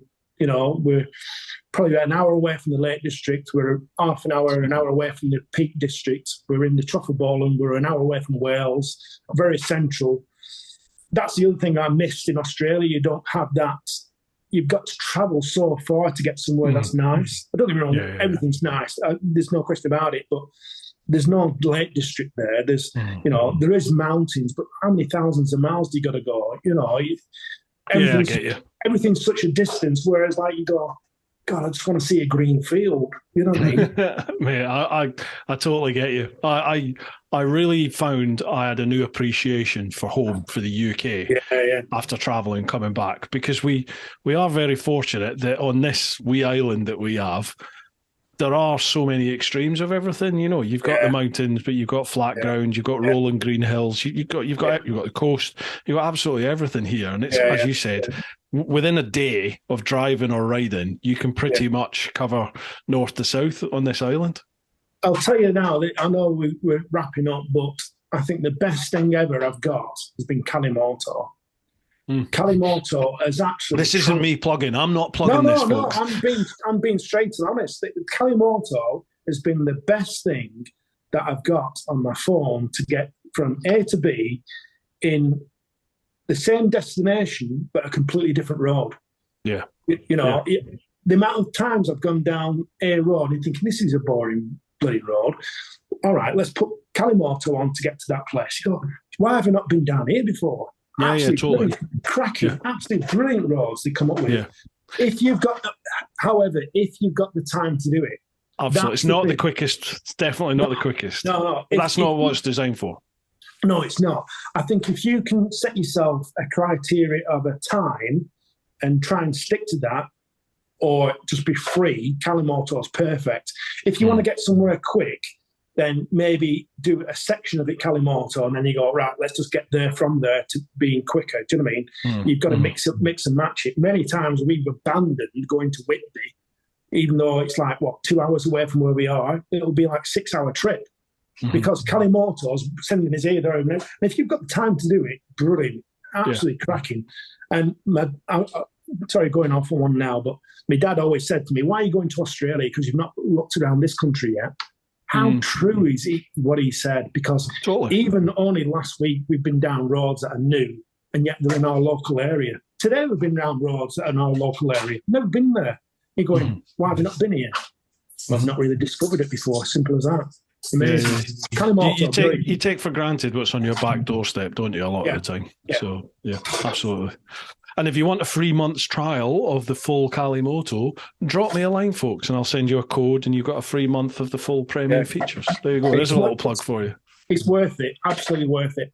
I would highly recommend the Calimoto. Absolutely. Nice. I'm glad you liked it, man. That's good to hear. Yeah. Right, before we go, Andy, stage is yours. If you want to plug your channel, socials, anything at all, feel free. It's over to you. Just Captain Pugwash Rides. Please subscribe. I'm at 660-something subscribers, which has been great. Like I said, I'm not looking for audience. You know, it's an honest show or stuff I put out. I've just bought the new Honda Hornet, which is an absolute belting machine. Yeah, what a great bike. Crazy, isn't it, for the price? Crazy. Unbelievable. I was toying with the idea of having another scooter, which is like, 10 grand, 11 grand for a big scooter. This thing's 7 grand on the road, and I'll get more fun out of it as well. Oh, aye. So, and it's a proper bike. It's an amazing piece of kit. But there again, all new bikes now are really good. It's so difficult to say that's a crap bike. But yeah, Captain Pugwash Rides. Yeah, please subscribe. I'd like to get up to 1,000. That's all I'm looking for. If I can get up to 1,000, I'll be really happy days. I don't know what's going to come around the corner. We'll just take it month by month, and hopefully people will like it. And don't be afraid of actually saying, you know what, your stuff's crap. Yeah, fair enough. If you don't like it, you don't like it. If you do, happy days. But spread the love. Just be kind to each other. I'd love that. The fact that I love when people actually say, well done, I like your stuff. It's humbling, you know. And like you said, everyone's got a tale to tell. And totally. I'll never ridicule anyone. I'll be all ears for everyone. And men's mental health, it's absolutely imperative people talk. Please talk. We don't. As in $1 Million Bogan, he said a brilliant thing. He said, suicide is a long-term solution for a short-term problem. And I think that's so compelling as what that says. Oh, I'm at the ABR this year. Oh, yeah, nice one. Yeah, ABR. I've done it for the last 2 years. My partner, who's big into ABR, she introduced me to it. Is she? Yeah. We've still got the Tenere, actually. It's the Tenere 660 in the garage. Like I said, she's got this 790 Adventure. We're upgrading both bikes to the 890 Adventure. I'm getting the R, she's getting the 890. So they're coming in May. So we'll both be there at the ABR, fully kitted up, no doubt, because, well, I don't know how we're going to do it, but last time, like I said, we had 2 big chairs, not these little tiny folding ones that, 1 kilo each. No, we had, I think, the 15 kilos each, these camping chairs. We call Australia, something like that, Australia. Yeah, Australia. So they're made in Australia, but they're great big chairs. Love them. So we'll be at the ABR if you come and see us. Nice one. Sail up. But yeah, that's a great I'll see show. you there. That is the best show in the country at this moment in time, year on year. I make you right, actually. Yeah, I've said it a few times on here before. I was dubious as to whether or not they'd be able to keep the sort of soul of an overland adventure type meet, because they tended to be quite small and close knit. Yeah. But they've managed to keep that whilst putting on an incredible proper festival. 10, 12,000 people, and it still has that community feel. It's crazy how they've done it. It's really good. Well worth checking out, folks. The best thing about that is how clean the place is. I've never seen fields with people that you think these are going to be dirty bastards. You know what I mean? Like what the toilet's going to be like, what the shower's going to be like. It is absolutely spotless. Absolutely spotless. They're going around there picking up the litter as they go along, which is hardly anything, by the way. But the venue is absolutely spectacular. It's lovely. Great place to be. I think I've got a discount code. For it. I'll put it down below, folks, if I do, or check out my socials. But I think I've got I think it's a 10% or 20% discount code. I'm not sure. So, yeah, if you fancy it, folks, check out the links down below. All Andy's social links, YouTube, everything like that, they'll all be down below as well. So make sure you give him a like, a follow, a subscribe. Let's try and get him to the 1,000 and kick him on forward from that. Let's do what you can, folks. Yeah. Check it out anyway and let him know what you think. Andy, thank you very much for coming on, mate. No much appreciated. Really enjoyed it. Look forward to seeing you in person again and seeing what you turn up in. The next time. Keep Tipex in those teeth. Yeah, right, folks. Hope you've enjoyed this one. Oh, he's going to blow up this big cock again. Wow, I've forgotten the end. How do I end these video things? Keep looking after those that you love. Get on out there whenever you can. But most importantly, live your life. Woo-ha! Nice one. Top man.